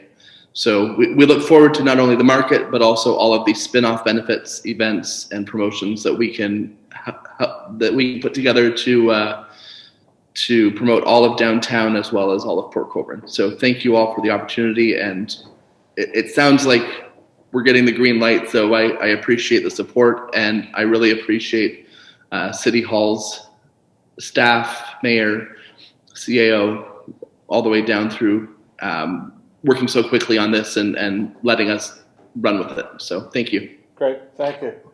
Councillor Bruno.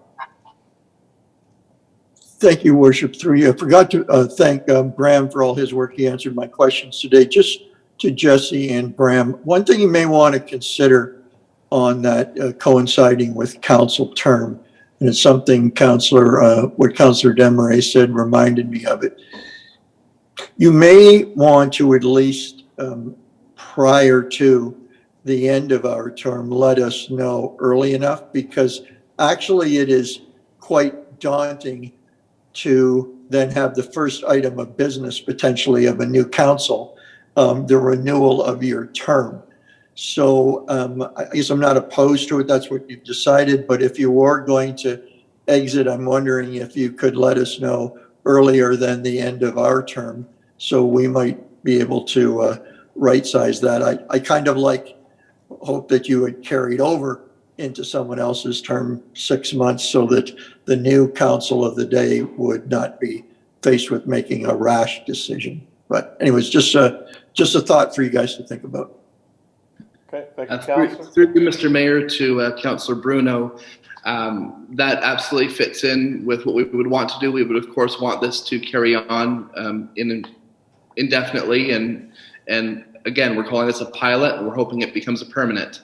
The other nice thing that does line up well with us having a fall rollover of council and of our term as a BIA is that it is typically the seasonal end of the market. So it does give us that time and ability to reassess at that time. And like we've promised in our pitch and proposal, and like it will be put into our MOU, is we will have regular reporting on how we're doing and how council and city staff think that we're doing all throughout this. It's going to be a partnership. So we'll make sure that everybody's on board and we know what direction we're headed. Good. Thanks. Thank you. Okay, any further questions? I don't see somebody's yellow hand up. All those in favor, please raise a hand. Opposed? That's carried unanimously. Thank you, everybody. Item 7.4, CAO Chief Administrative Office Department Report 2021-85, AGCO applications in Port Colborne be received for information. Councillors Bruno and Bagu to put it on the floor, and I'll go to Councillor Bruno. Thank you, Worship. Certainly since bringing this up, heard from other councillors, and today I spoke to the CAO, and certainly in his report, there are a lot of good points as to when do you jump into these regulations as an application set up by the AGCO in the province, and where it is our role to intervene or inject our subjective opinion on what is good or bad. And I've mulled that over, and there's certainly merit on both sides.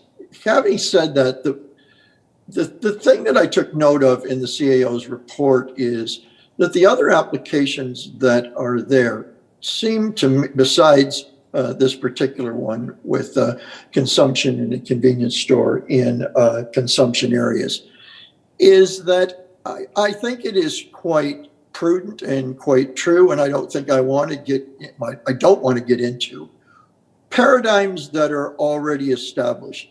So, if restaurant A in Port Colborne wants to do a patio, that's an established thing that we all know. We've seen it work. We know it works. And And so whilst there's 6 or 7 there, cannabis is now legal and those applications are without our purview. For me, and for the lady and citizen who brought this forward to me, this is a new paradigm.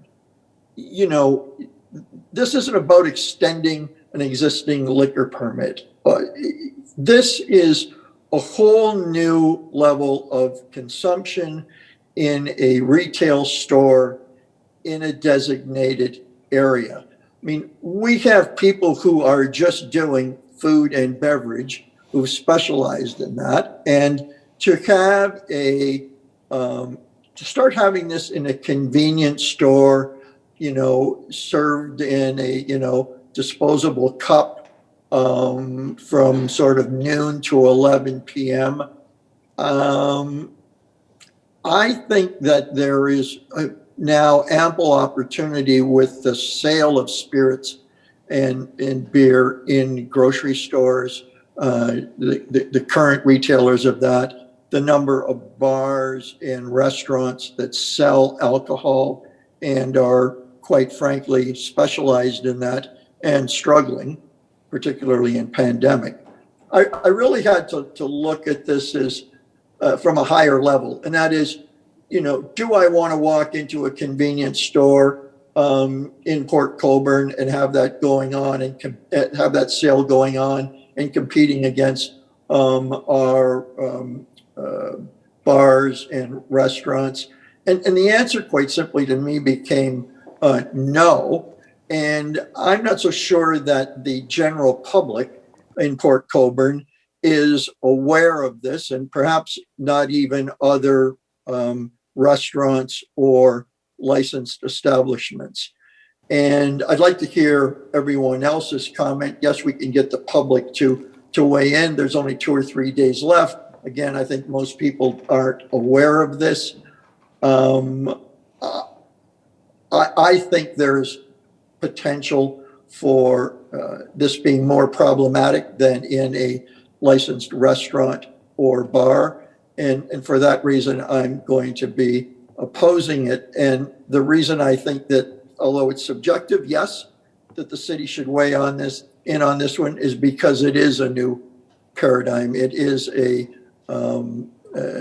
major change in how alcohol is served in Ontario and in a convenience store, and notwithstanding it's a consumption area that will be carved out. But I'd like to hear others weigh in on that, and then I would be coming back with the motion. Thank you, Mr. Mayor.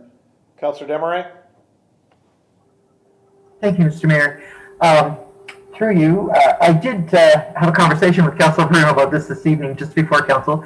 And well, I absolutely agree with him. I think this is probably the worst idea I've heard in a long time, as far as alcohol being served in this particular type of situation. But in any case, I do not believe that it's council's place to make comment on that. I do, however, believe that it is the public's place, and as a member of the public, I will be making a comment. I'll submit a comment, but again, I don't believe it's council's place to do that. It's if we start doing it here, then we really are putting ourselves in a place where I believe we must do it for every application. And I just don't think we should be giving the nod to every application or not to every application that comes forward. So I will do it as a member of the public, but as a member of council, I can't support making a comment. Thank you. Thank you. Councillor Claylough? Thank you, Mr. Mayor. Through you to, I guess it would be to Mr. Louie. I understand totally what both Councillor Bruno and Desmarais are saying. I wondered if we could get a little comment from you. I understand the parameters on both sides. I guess I just look at things like Smart Serve certification. Will people in the store have that would they be required to have that in order to be selling liquor? There's so many questions around all of this. To just put it out there and say, oh yeah, we're going to sell it from the corner of the store, the responsibility it puts on the store owners, on everything, everyone and everything, And yet I understand what Councillor Desmarais is saying. We could get into a whole different, other difficulties with other applications. Can you comment on this? Give us some direction? Mr. Louie? Sure, through your worship to Councillor Kalalev, thank you for asking. I can, on the Smart Serves question specifically and the rules around alcohol and handling of alcohol by staff, I will refer you to the attachment, which is attachment B, which is a written letter from 7-Eleven to the city, and it answers some of those questions. My understanding is that 7-Eleven is making these applications throughout the province. It's not only in Port Colborne. But I do want to, and you asked for some sort of more global comments. I'll also refer you to Appendix A. So Appendix A is exactly what the province asked the city to provide. And you'll see about halfway down the page, it's a simple question. Sorry, this is city staff, not city council. Is your municipality wet, damp, or dry? And it's as close to a yes or no question as you can get because our municipality is wet. It also says a little bit farther down the page, if there are specific concerns that staff have with regard to zoning or non-compliance with bylaws, that the city can make a separate submission or a letter to AGCO within 30 days of this notification. So really what staff's role in these up until now has been is making sure there's compliance with city zoning bylaws, making sure there's compliance with the fire code, which the city administers on behalf of the province, and the building code, which is provincial law that the city administers through the chief building official's office. There are many subjective concerns with applications of this type, as well as restaurants and bars and cannabis and so on, cannabis dispensaries, drunk driving, social issues, the profitability of this company or the revenue impacts on other companies, the fact that it's directly across the road from the city's liquor store or the liquor store that's in the city. All of these concerns cross staff's mind, but we weren't asked. The province didn't say, is it a good idea to start this service? Is it a good idea to grant the license? And that's where we sort of move from what I would call an administrative process, staff processing an application, to what I would call a political process, sort of council members responding as to whether an idea is a good idea or not a good idea. And that's why I included the information about, and I'll try to say this, letter I, AGCO, which is a place that any resident, including a staff person in their personal life, or the people who are calling council members about this or who know about it from other media, or even a council member, him or herself, could make comments that are of that more social nature, of that more subjective nature. But up until now, staff have treated these as administrative requests, and up until now, they haven't come to council. And in fact, this one is before council simply because of the direction from the last council meeting that council would like to know more about it. But my recommendation in this report is that we maintain that sort of way of processing these applications and separate the administrative process from the sort of political process. Councillor? Thank you, Mr. Louie. That explained it. I had read that first page about the wet and dry and all the rest of it. I just wanted some clarification, but you've explained it very well. Thank you. Thank you, Councillor. I have Councillor Beauregard next. Through your worship to council, I concur with Councillor Desmarais' remarks that she made. I also believe that if the AGCO really wanted municipalities' decisions like that of council, they would have asked for them specifically. That's all. Thanks. Great. Thank you, Councillor. Councillor Bodnar.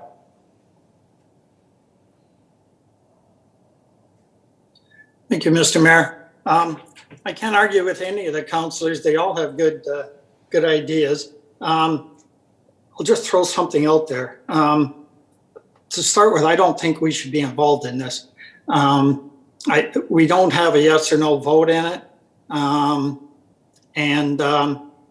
So while to me off the bat, it doesn't seem like a good idea at this location for a number of reasons. But what if there was a small store in a rural area? And I'll go back to one that doesn't even exist because you know of other ones that exist. In Bethel, there used to be Casey's Corner, a small general store, no restaurant close, no gathering place for, say, just locals, like a coffee shop or something. What if they wanted to put in a little food counter and then they wanted to be able to, to supply liquor with, the sandwiches and maybe the homemade meals they were making? Would we feel different about saying yes or no to that? And I think maybe we would for location and the community and things like that. So I'd hate to be put in a position of saying yes to one, no to the other. I don't think it's our spot. Like every other councillor, if you feel that you really have to comment on this, you have the opportunity, right to the people that are going to make the judgment on it. And so I can't support getting involved in this any further than the simple report that staff is filling out. Thank you, Mr. Mayor. Thank you, Councillor. Any further questions? Councillor Bruno? Thank you, Worship. I'll put forward the following motion. That council notify the AGCO that it is opposed to applications to permit alcohol being consumed in consumptive areas in convenience stores. Sorry, convenience stores. Thank you. Seconder to that? Councillor Wells? Any further questions? All those in favor, please raise their hand. Opposed, raise your hand.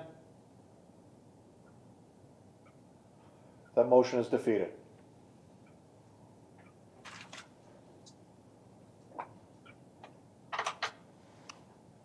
So we do have a motion on the floor that the CAO's report be received for information. I'd originally Councillors Bruno and Bagu to move that. Are there any further questions on that motion? Seeing none, all in favor to receive, raise your hand. Opposed? That's carried. Thank you, Council.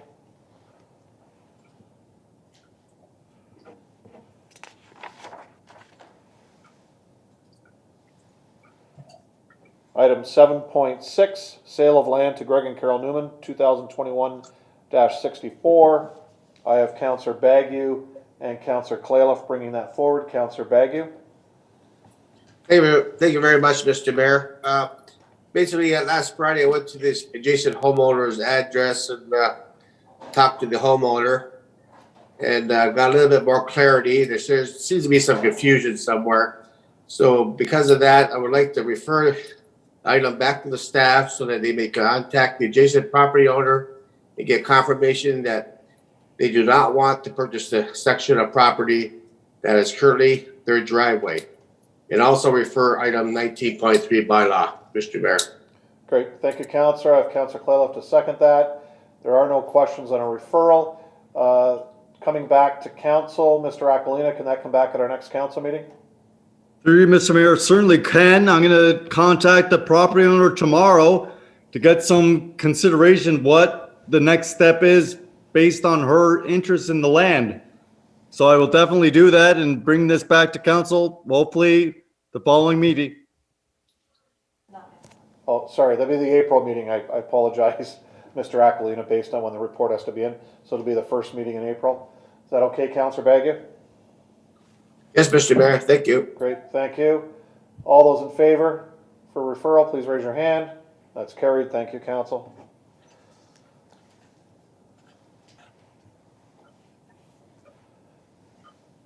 Item 7.8, the Council received Fire and Emergency Services Report 2021-65 71 regarding the Emily Project, Farm 911 municipal addressing. I have Councillors Bodnar, Councillors Wells moving that. I'll go with Councillor Bodnar first.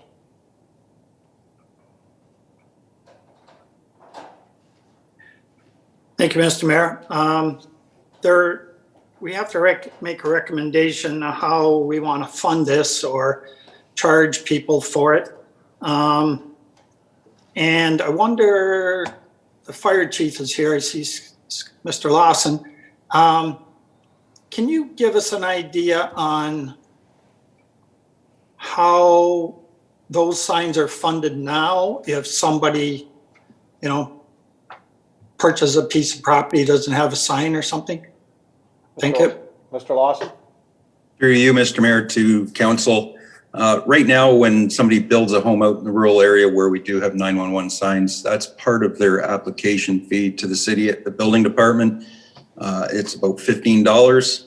At that time, we have the ability, the fire department through our fees for service, to charge an additional $100 for the cost of the sign and installing. Councillor Bodnar? Okay.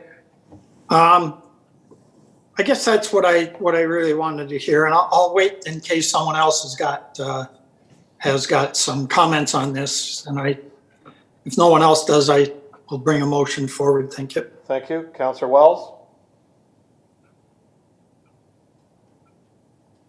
The only comment I have on this is that I would support it, and I would support the applicant submitting fees for it to be installed.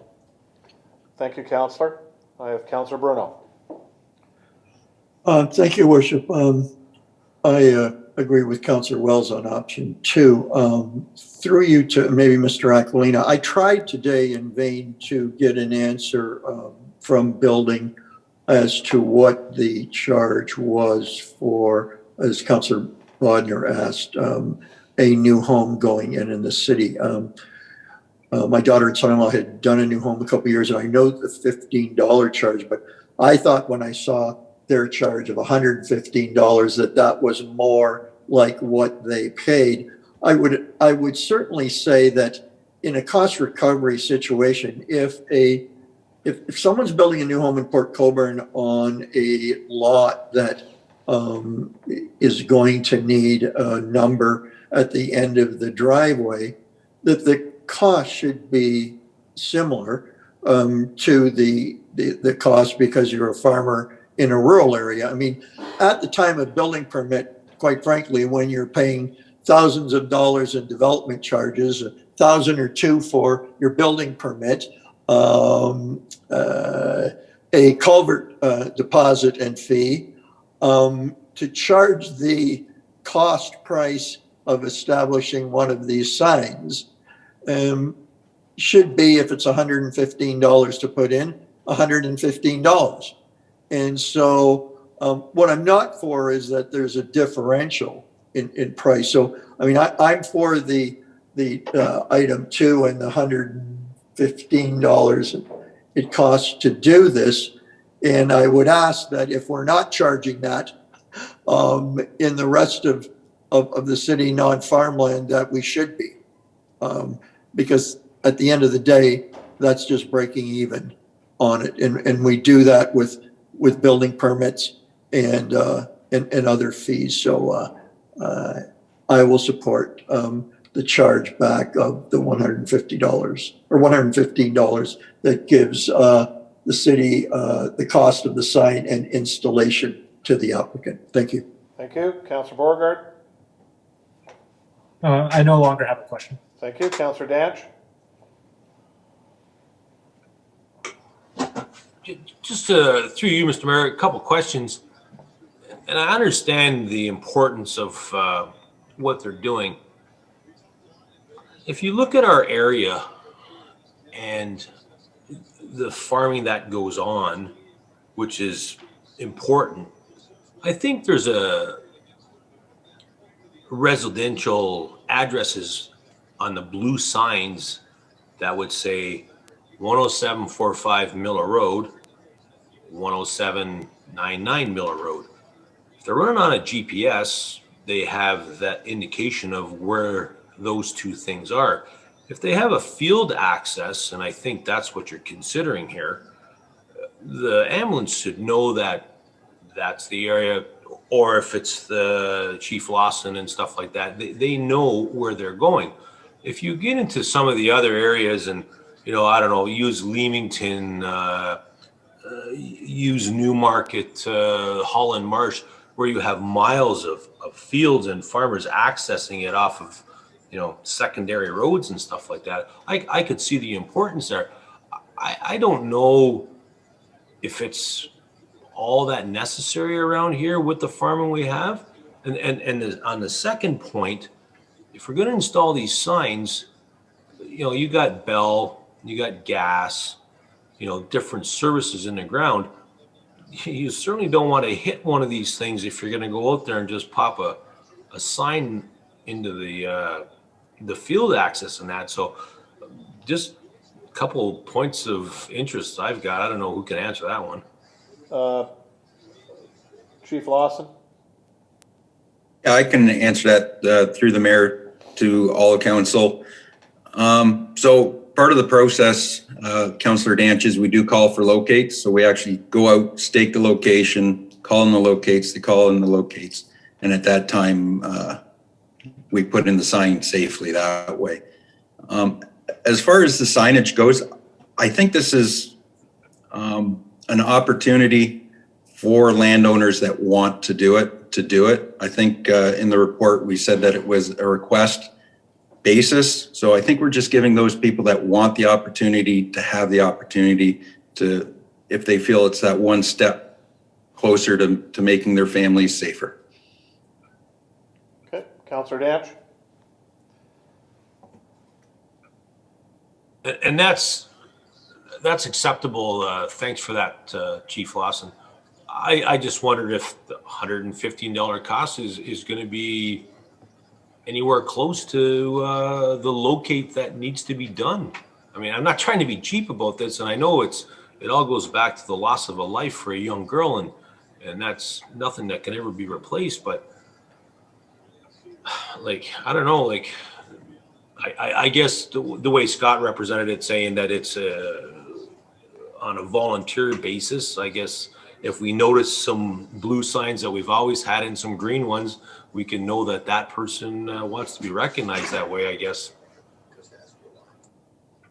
Okay. Mr. Mayor, just one comment on that. So these signs aren't going to be our normal green and white. They're actually black. They're yellow signs with black writing. So you do realize that they are for a field entrance. So there is a little bit of difference in between them to help identify the fields versus a property. Okay, thank you, Chief. Councillor, anything further? Okay, Councillor Bodnar?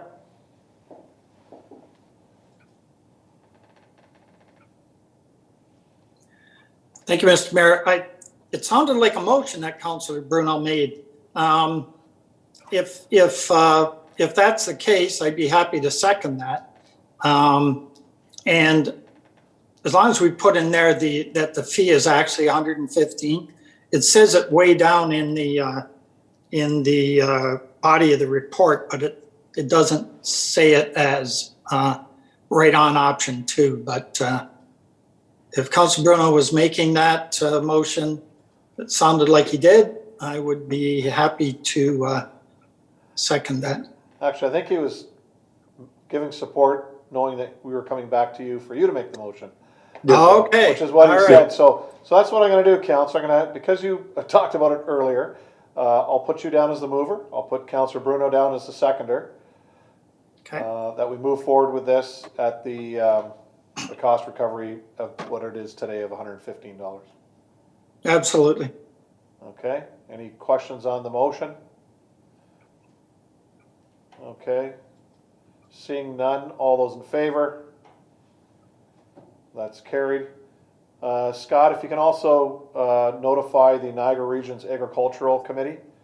I'm on that committee, but if you can officially do it on the behalf of the City of Port Colborne, that we are moving forward with this. just so that they know at our next meeting, which is in 2 months. So we've got lots of time. I can do that on behalf of council. Great. Thank you, Chief Lawson. Okay, so that one's done.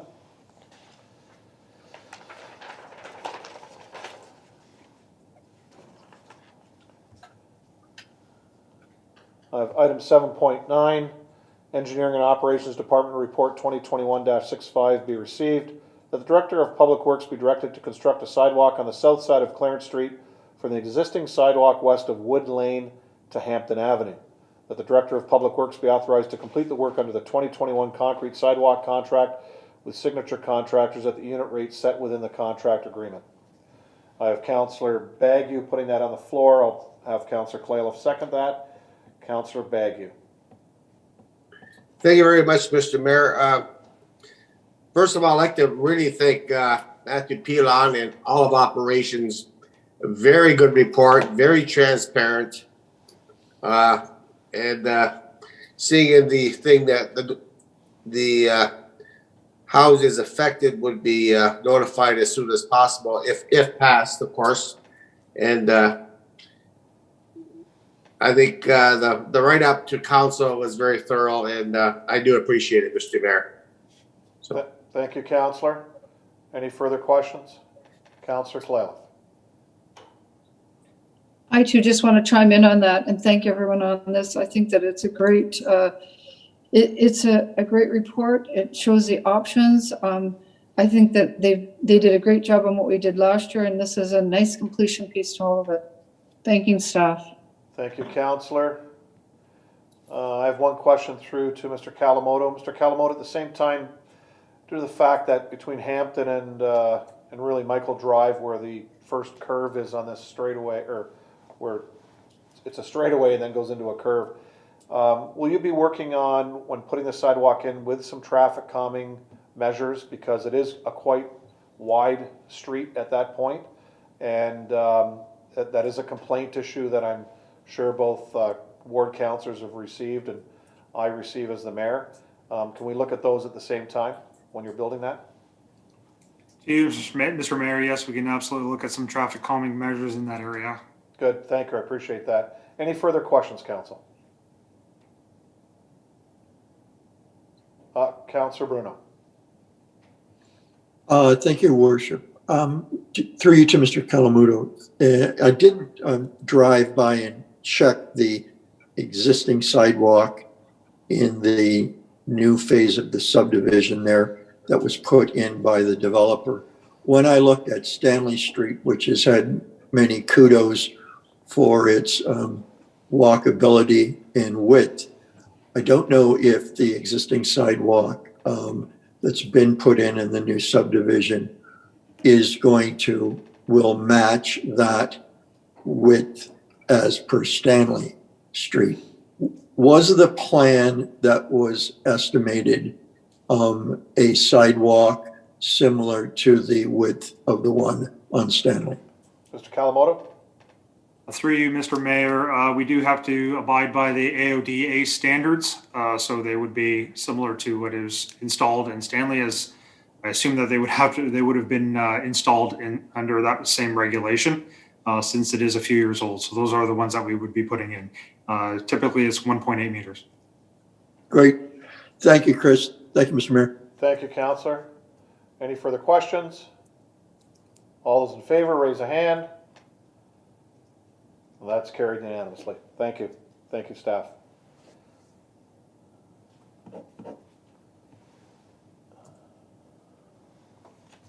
Item 7.10, Engineering and Operations Report 2021-72 be received, that the Director of Public Works be directed to issue a tender for the purchase of an excavator, and that the Director of Public Works be directed to award the tender if equal to or less than the current monthly costs. I have Councillors Bodner and Wells moving that. Councillor Bodner.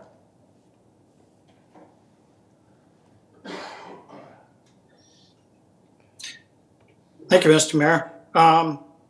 Talked to Director Bowles on this, and I would imagine he's still with us. And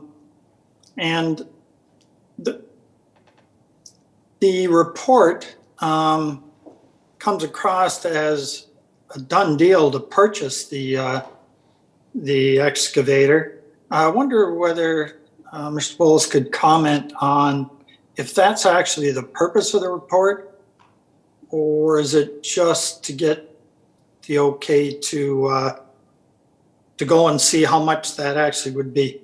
Oh, I guess, yeah, either Brian or Chris, whoever can do that. Thanks. Mr. Bowles, do you want to start? And then we can go to Mr. Kalamoto.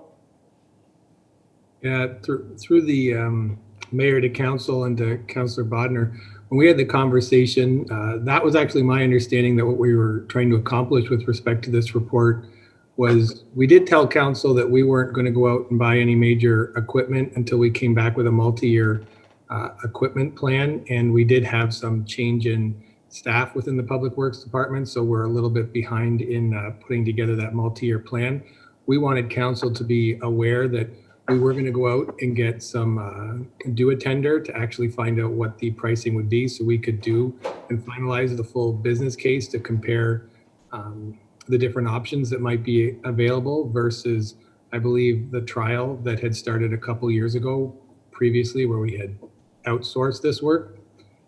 I might have to pass this over to our Director of Public Works just to comment if his intent was to award this. Originally, when we had early conversations, I apologize, I said that to Councillor Bodnar, that I thought the goal here was just to get us ready for the business plan. But if the Director of Public Works needs to move forward and award, then maybe I'll let the Director of Public Works speak directly to that. Thank you, Mr. Bowles. Mr. Kalamoto. Through you, Mr. Mayor, there's good communication between Director Bowles and the engineering operations staff. That is correct. It's my understanding that we would be coming forward to council before purchasing of any fleet equipment. We are taking a look at a fleet replacement strategy. However, in the meantime, and maybe I'll let the drainage superintendent, Ms. Vanderveen, speak after with more clarity, however, but we are going to be moving forward with a strategic plan for fleet replacement, but this particular one does have a time-sensitive nature to it. And to the councillor, we have not gone out for the purchase of this yet. We were awaiting this report to go to council for council direction and information. And if council does approve this, then we would then be going out for tender for this particular piece of machinery. Maybe Drainage Superintendent Vanderveen has additional information to offer. Ms. Vanderveen? Through you, Mayor to Council and Mr. Kalamudu. Yes, the intention is to seek permission to go for a tender. We have done extensive research over the last calculation over the last couple of years of the cost savings that have been involved and have been recognized. I was just forwarded a couple of numbers by a coworker of mine who calculated all the numbers, and approximately about 54% cheaper we are right now with the current rental machine that we have than we would be with contract rates. So a 54% savings to the constituents of the city who are paying directly for or additionally for municipal drainage works. That's a huge savings recognized to them. Additionally, what we'd be looking at is saving approximately about another 10% from the rental rate that we have to the purchase of a new piece of equipment. And that's based on pricing that we were given last year. So we've factored in a little bit of play with that to ensure that we are coming in at that lower number. But it's great to have that little bit of wiggle room so that, at the end of the day, we look good. Good. Thank you. Back to Councillor Bodnar. Yes, thank you. So both Councillor Wells and myself submitted a number of questions on, because we didn't have all of the information that originally came, and what we received in the last few days certainly, to my mind, clarifies that we absolutely need to move ahead with this. But I don't know whether that information was shared with the rest of council. And I'm going to let Mr. Mayor, if it's okay with you, I know Councillor Wells, we both got the same information. And certainly my take on it is we absolutely have to go this route. The savings are tremendous. It's actually hard to believe the savings are that good, but doing the math, certainly it seems to be there. So I wholeheartedly support this, Mr. Mayor, and it certainly will save people that pay into all the drainage significant amount of money. Thank you. Thank you, Councillor. Councillor Wells?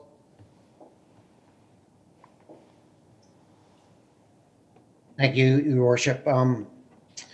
As Councillor Bonner had said, that both he and I had put a number of questions before the operations staff in regards to this, because back in 2019, as Director Bohl had indicated, a trial period was started whereby we were going to lease the equipment, see if that did provide us fruit at the end of the day in regards to cost savings. And the information that Councillor Bodner and I had received today from yesterday and today from the operations staff is that it definitely does bear fruit. It definitely overwhelms the business case and for us to purchase that. The other aspect on this, it supports a proactive approach to the drains that every 5 years it will go into a new cycle. And this will lead us to getting to that point where the drains will not be disregarded, not abandoned. They won't go through a 30-year stint without having any work on them. So based on the information that we've received, the cost savings at the worst show a 3-year return on investment, which is fantastic for a piece of equipment of this nature. I would suggest that this is a very good success story for what we've been doing in regards to the drains, and it's a bonus for all of those people on watersheds that contribute to the drains to see these types of savings. It would be phenomenal, and I don't know how we could not proceed with this. I'm not sure if I can add any more, but Alana's done a number crunching. She might be able to pinpoint some of the specific savings that I've seen in the report. As I said, they are rather, just on my quick adding of some of the numbers here, I'm looking at about $80,000 a year in savings alone just for that.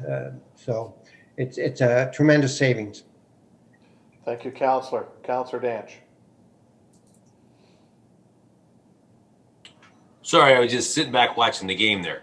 To you, Elena, we have an operator that's capable of running this equipment.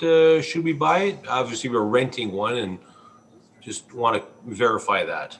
Ms. Vanderveen? Through you, Mr. Mayor, to Councillor Dance, yes, we do. Through the trial period that we had, or start of the trial period that we had 2 years ago, we hired an individual and he has been absolutely fantastic.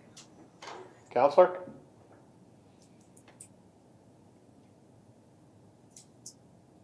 Oh, you're muted. I heard he was quite the operator, and I'm glad to hear that. Hopefully, we can make this equipment work for everybody that's involved. Thank you. Great. Thank you, Councillor. Councillor Bruno.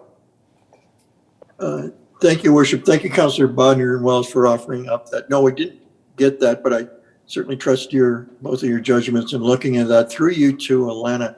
Alana, is this, am I correct, before asking my questions, that this bit of machinery at the initial rental period was introduced to us by the then director on a rental basis, and that it had the capability to lower the cost for residents who needed a drain, and that we would be billing in place of a contractor our operator and equipment charge back into that job where we would recoup that money, and I'm assuming put it back into the equipment fund for the time and use of the machine. Is that correct? Ms. Vandereen? Through you, Mr. Mayor, to Councillor Bruno. So we've had, the current piece of machine is a rental, and there is a rent to own option with that piece of machinery. What we've determined over the last 2 years is that particular piece of machinery is not adequate to the requirements of what we need to do moving forward. The machine is slightly undersized and is actually much more costly than the piece of equipment that we're looking at to tender, the one that we're hoping for. Great, thank you. So in the same vein, does the hourly time on that machine, that when it just does drainage work, it collects part of its costs via the resident who's putting in the drain? So does that, maybe this is a Mr. Bowles question, does that money that's collected for the equipment that charge back, does it go back into the equipment reserve? Ms. Vandereen? Through you, Mayor, to Mr. Bruno. Currently, the way we're operating, we're at a break-even point. So we're not trying to make money on the piece of equipment. We're not charging any extra. That's how we're so much more cost-effective than a contractor. A contractor is not in it to break even. They're in it to make money. What we're looking at doing is calculating our total cost over an hourly rate of the machine. So what we've guessed right now is on an average year, we do about 1,000 hours worth of drains. Should that machine move more than that 1,000 hours, it's bringing the cost of the hourly rate down. So, it's going to be more cost effective the more we use this piece of machine. Currently, we don't have a water wastewater foreman. Once we get that person, I'll be working closely with them so that we can keep this piece of machinery moving year round between municipal drains, doing works in the parks with tree trimming and brushing and whatnot, which is what we're currently doing right now over at the Vale Center. Working with the roadside ditching program, the machine won't be able to be used entirely for the roadside ditching program, but a good part of it will be able to be used. And with the replacement of water mains, sanitary mains, should we have any replacements that we need to do. And storm. Okay, thank you, Mr. Bowles. I know your hand was up. If you want to jump in here. Brian? Right. Yeah, through Mayor to Council, effectively from the accounting perspective, we would borrow from the equipment and fleet reserve, and we'd purchase the equipment and we'd pay the reserve back over a period of time with the charge that would go to the. Yes, thank you. Okay, thank you. That's what I wanted to know. Thank you. Thank you, Councillor. I have Councillor Beauregard. My question has been answered. Thanks. Thank you. Councillor Bruno or Councillor Bodner, you're set. I see your yellow hand up. No, Mr. Mayor, I still have a comment. Oh, yeah, go ahead then.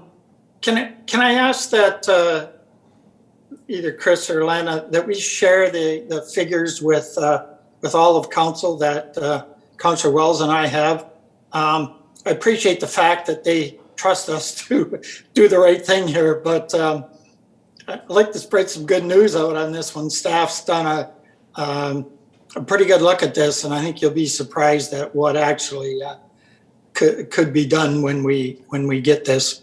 Can I confirm one thing, Mr. Mayor, with Alana? A question I always get is, well, wouldn't a contractor be cheaper? And you actually did in your last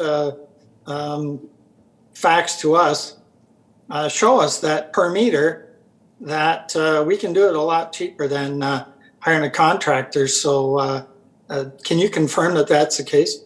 Ms. Vanderveen?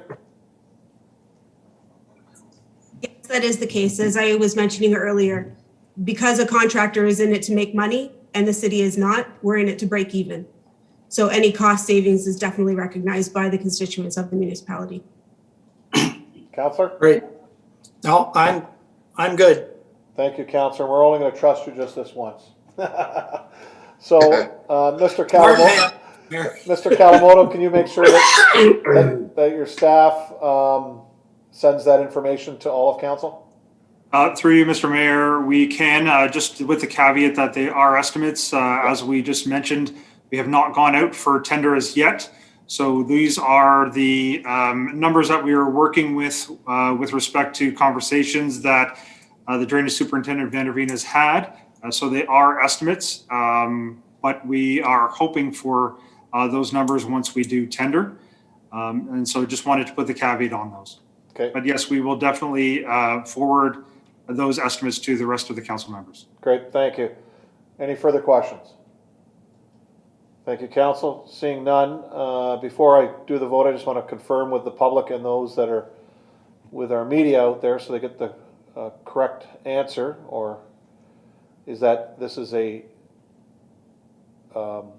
Director of Public Works is directed to issue a tender for the purchase of an excavator, and that the Director of Public Works be directed to award the tender if it is equal to or less than the current monthly cost. So once that comes in, as both Councillor Wells and Bodner have so eloquently said, if there's the cost savings that staff believes there will be, they'll be coming back to us to purchase this machine. So that being said, all in favor, please raise your hand. That's carried. Thank you.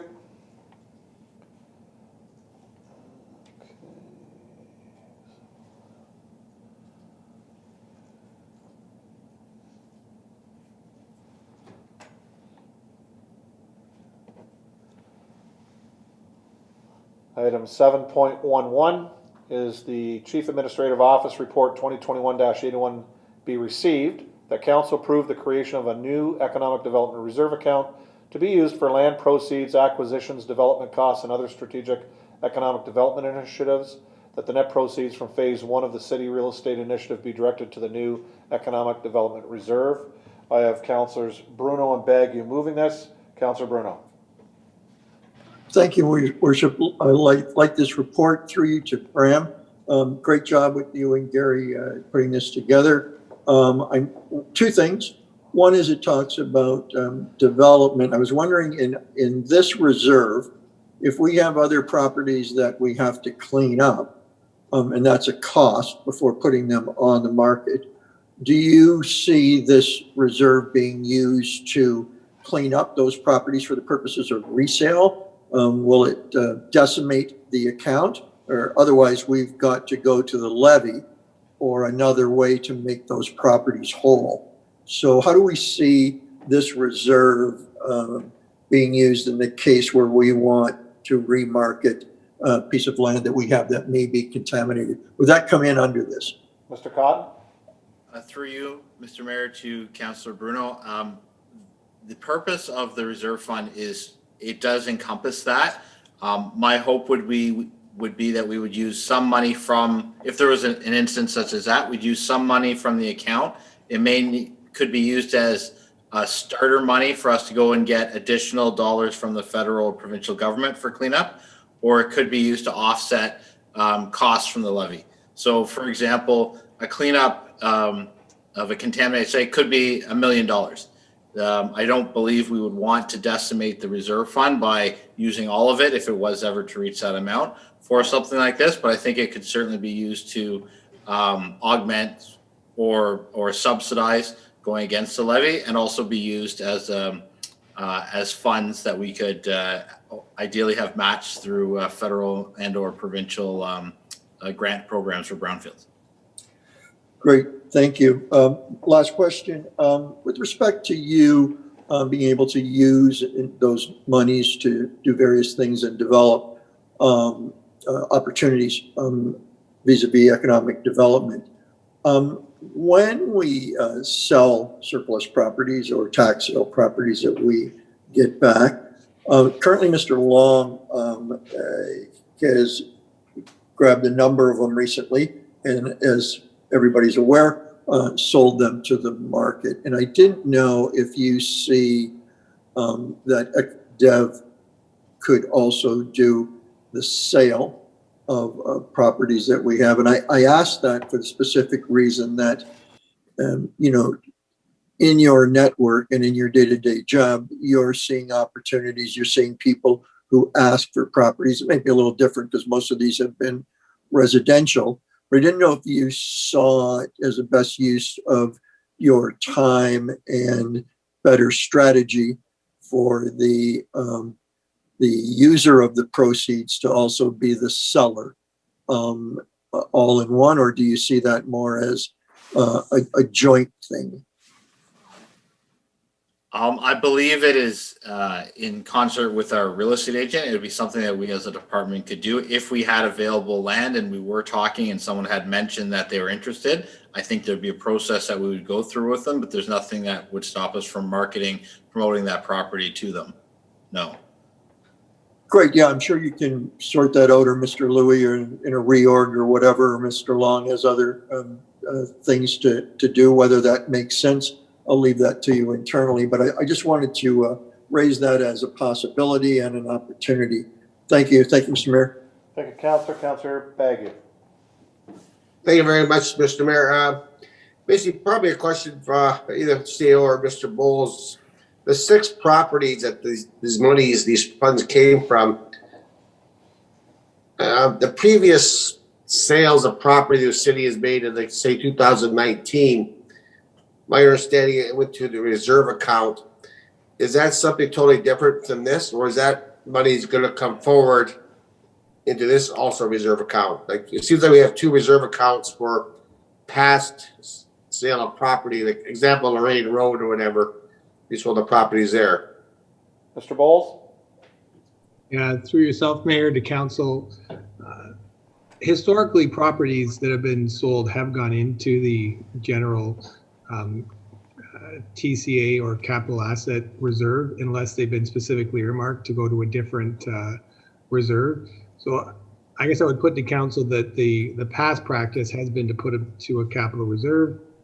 Our reserve policy and our capital asset policy direct capital asset sales there. What our economic development team is suggesting is sometimes properties require some seed, I guess, investment to be able to acquire, adjust, and keep moving the city forward. So the recommendation here is that the most recent sales and those going forward would be redirected towards this reserve.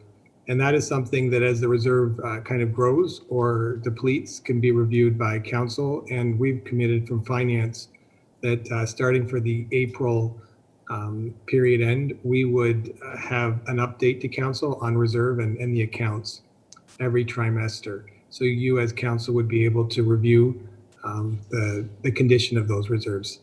I guess I'm not sure, Councillor Bagu, if that answered your question, but it would be on a go-forward basis. Councillor Bagu? Okay, you just said the 2 words I want to hear, go forward basis. Thank you. Thank you. Any further questions? All those in favor, please raise your hand. That's carried. Thank you, council. Item 7.12, Chief Administrative Office Report 2021-68. Be received that council approves retaining a consultant to complete a comprehensive review of the city's community improvement plans, better known as CIPs, and that the council approve a project budget limit of $125,000 plus HST to be funded from the newly proposed Economic Development Reserve. I have Councillor Bagu, seconded by Councillor Bruno. Councillor Bagu? Thank you very much, Mr. Mayor. I'm totally in favor of this report, but some of these CIP grants I'm not 100% familiar with. So maybe Mr. Long or somebody could send a summary on each of these CIP projects. I know the downtown one's fine, but the Humberston one, I'm not quite sure what that encompasses. So if passed, could we send not executive summary, but a summary on what we want to do. I appreciate it. Okay, Mr. Long? Yes, through you, Mr. Mayor, to the councillor. Certainly the consultant that the city will be hiring will be taking an in-depth look at the city's 6 community improvement plans. There will be consultation with staff, there will be consultation with council, consultation with businesses and investors. Those findings will be shared with council during this process. I think we really want to hear from anybody and everybody who has had any experiences with these programs. But I know the consultant would want to hear from council as to what you feel is working and what you're hearing from some of your constituents and business owners and property owners who have utilized these programs in the past. Mr. Aquilina may have some other comments, as I know he was really involved from sort of a policy development standpoint in putting some of these CIPs together in the past. He may have other comments, but I think in discussions with Mr. Aquilina and Mr. Bowles and our CAO and our EDO, it's time for these programs to be reviewed, to be refreshed. And I think there's also an opportunity for our city to look at adding perhaps an additional CIP, perhaps one for affordable housing, just as one example.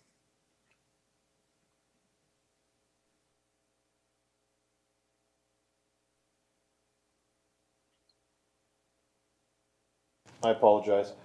Councillor Bagu, the CAO, will have the review of each of those CIPs sent to council for their of what we have today. So you'll get that. Yep. Thank you very much, Mr. Mayor. Good. I'm Thank good. You. Councillor Desmarais. Thank you, Mr. Mayor. Through you, I'm really very pleased to see this coming to council, and it is certainly past time that we looked at all the CIPs and had an opportunity to bring them up to date and maybe refresh them somewhat. The idea of additional CIPs, I think, is really on point, and I look forward to discussion on that because I do believe that it's called for at this time. But I thank you for bringing it forward, and I fully support doing this. That's all. Thank you. Thank you, Councillor. Councillor Bodnar.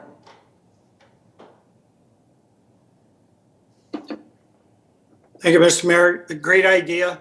I did have some information for Councillor Bagu. I think the old Humberson Community CIP, that's been around for a little while.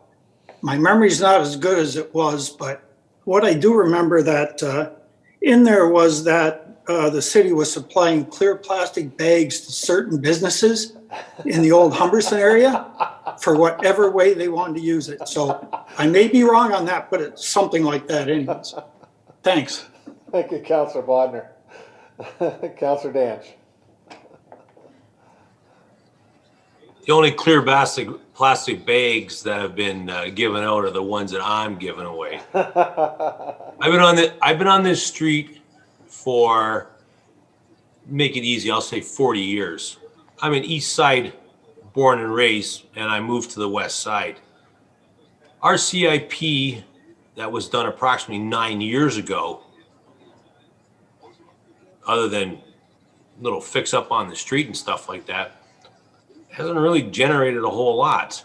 I know our intersections that had to be all stamped and colored asphalt and stuff like that, they look like, they don't look good, put it that way. They're worn out, they're tired. They put them in areas where tractor trailers are going around corners all day long. Thank God for truckers. I love them. They bring me all my stuff. But I think we need to concentrate more on a downtown CIP and improving that and getting that going, because we've been kicking that one around as long as I've been up here, and that's almost 10 years. We need to get our downtown core fixed up and our infrastructure. As far as Humberston goes, you had your kick at the can. Let's work on something else here, folks. I guess we're okay for now. That's my opinion as a taxpayer on Main Street. Okay, thank you. No further questions. Councillors, all in favor, please raise your hand. And that's carried. Okay. On to correspondence items. I have item 8.1. I'll have councillors Bruno and Danch move this.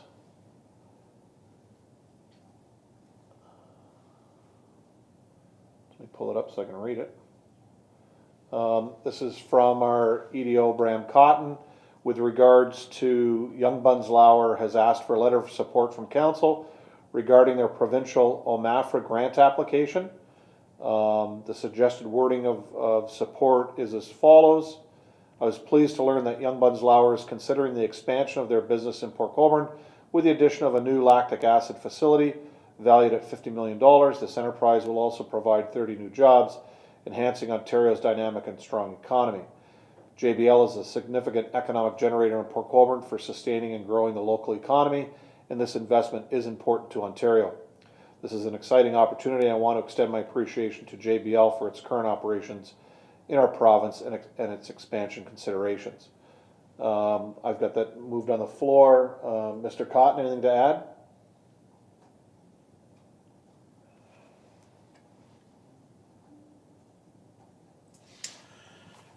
No, Mr. Mayor, just looking for council's support as we work with JBL to move this opportunity forward. Great, thank you. Any questions to staff on this? Pardon me? Oh, I'm just saying, is there any questions to you guys on this? Any questions to Bram since he wrote the letter? Okay, great news, people. Oh, sorry, Councillor Kalaloff, I apologize. Your hand is up there. Thank you, Mr. Mayor. Through you to Mr. Cotton, I just want to say thank you. Great work. I was thrilled to read this letter today and to see what it says and the thought of the new jobs and things coming to Port Colborne. I think it's great work, and I just want to give you some kudos. Thank you to you and everyone else who worked on it with you. Thank you. Thank you, Councillor. Brian, maybe you can give council an update because you were directly involved with the presentation with Young Bunslauer to their head office. Can you just give everybody a Coles Notes version of really what took place and who else was involved? It was some pretty high people, especially over in Europe and here in Ontario. Oh, I'd be pleased to. Through you, Mr. Mayor, to council. Last Wednesday, a team of representatives from Niagara Region, Port Colborne, with the mayor doing a wonderful welcome to and thank you to JBL for their current investment, which was very well received. The region, Port Colborne, representatives from the Ministry of Economic Development and the Ministry of OMAFRA, and also from International Trade Canada, presented to the CFO of JBL regarding some of the opportunities, financial and otherwise, of why they should invest and bring their new product line to Port Colborne. We're in competition with another center in over in Europe, but they were very impressed, and we received some very nice notes back from both the Canadian JBL officials and the international, and we're continuing to work with them as they prepare for their board meetings over the next 6 months, where they'll be making their final decision. Great, thank you, Bram, and again, we really appreciate that as council and all the work you guys did putting this together. And to be quite honest, council, this is where our economic development response team came into play with regards to meeting with the local Young Bunslauer senior staff, and then putting our staff right on this right away, getting the region involved, the province, and the federal government. So these are how new developments can happen in our community. And let's cross our fingers that we beat the French JBL plant out and we get this investment right here in Port Colborne. So again, thank you. Any further questions, council? Seeing none, all in favor, please raise your hand. And that's carried unanimously. Thank you.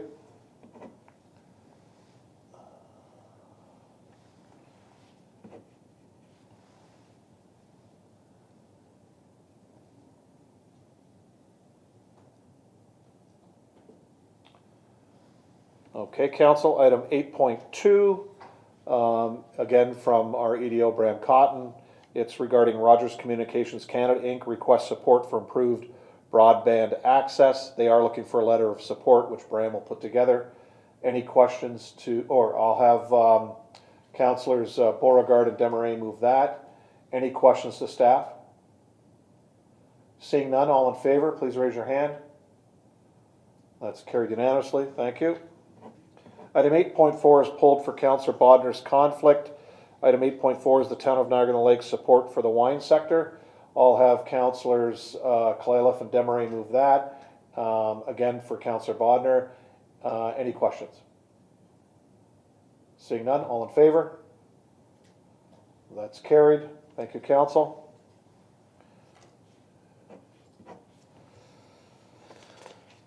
Okay.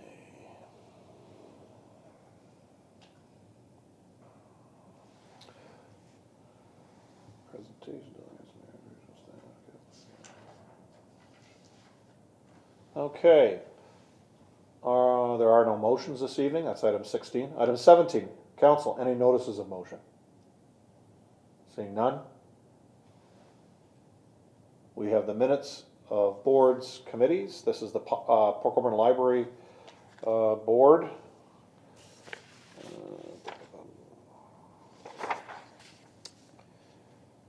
Port Colborne Public Library Board meeting minutes of December the 1st, 2020 and January the 18th of 2021. I'll move Councillors Danch, Councillors Wells. Any questions on either of those minutes? All in favor, please raise your hand. That's carried.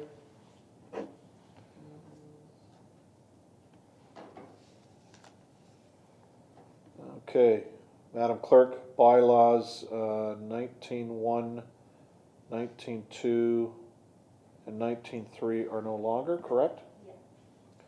19.1, 19.2, 19.3.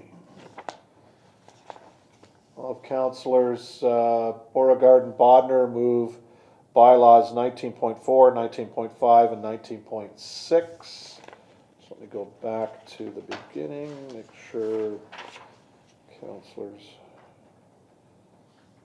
Okay, nobody has a conflict? No. Okay, any questions on either of those, on any of those bylaws? All in favor, please raise your hand. Those are carried.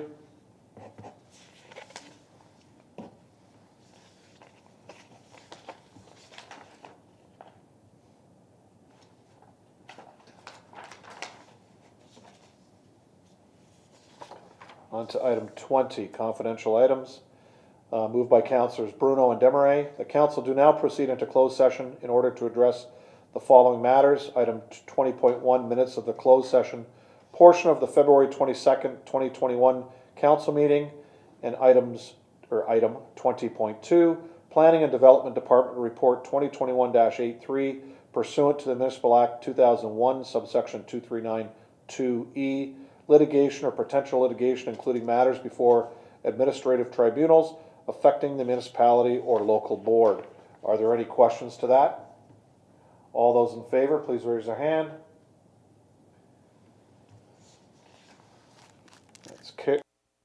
That is carried.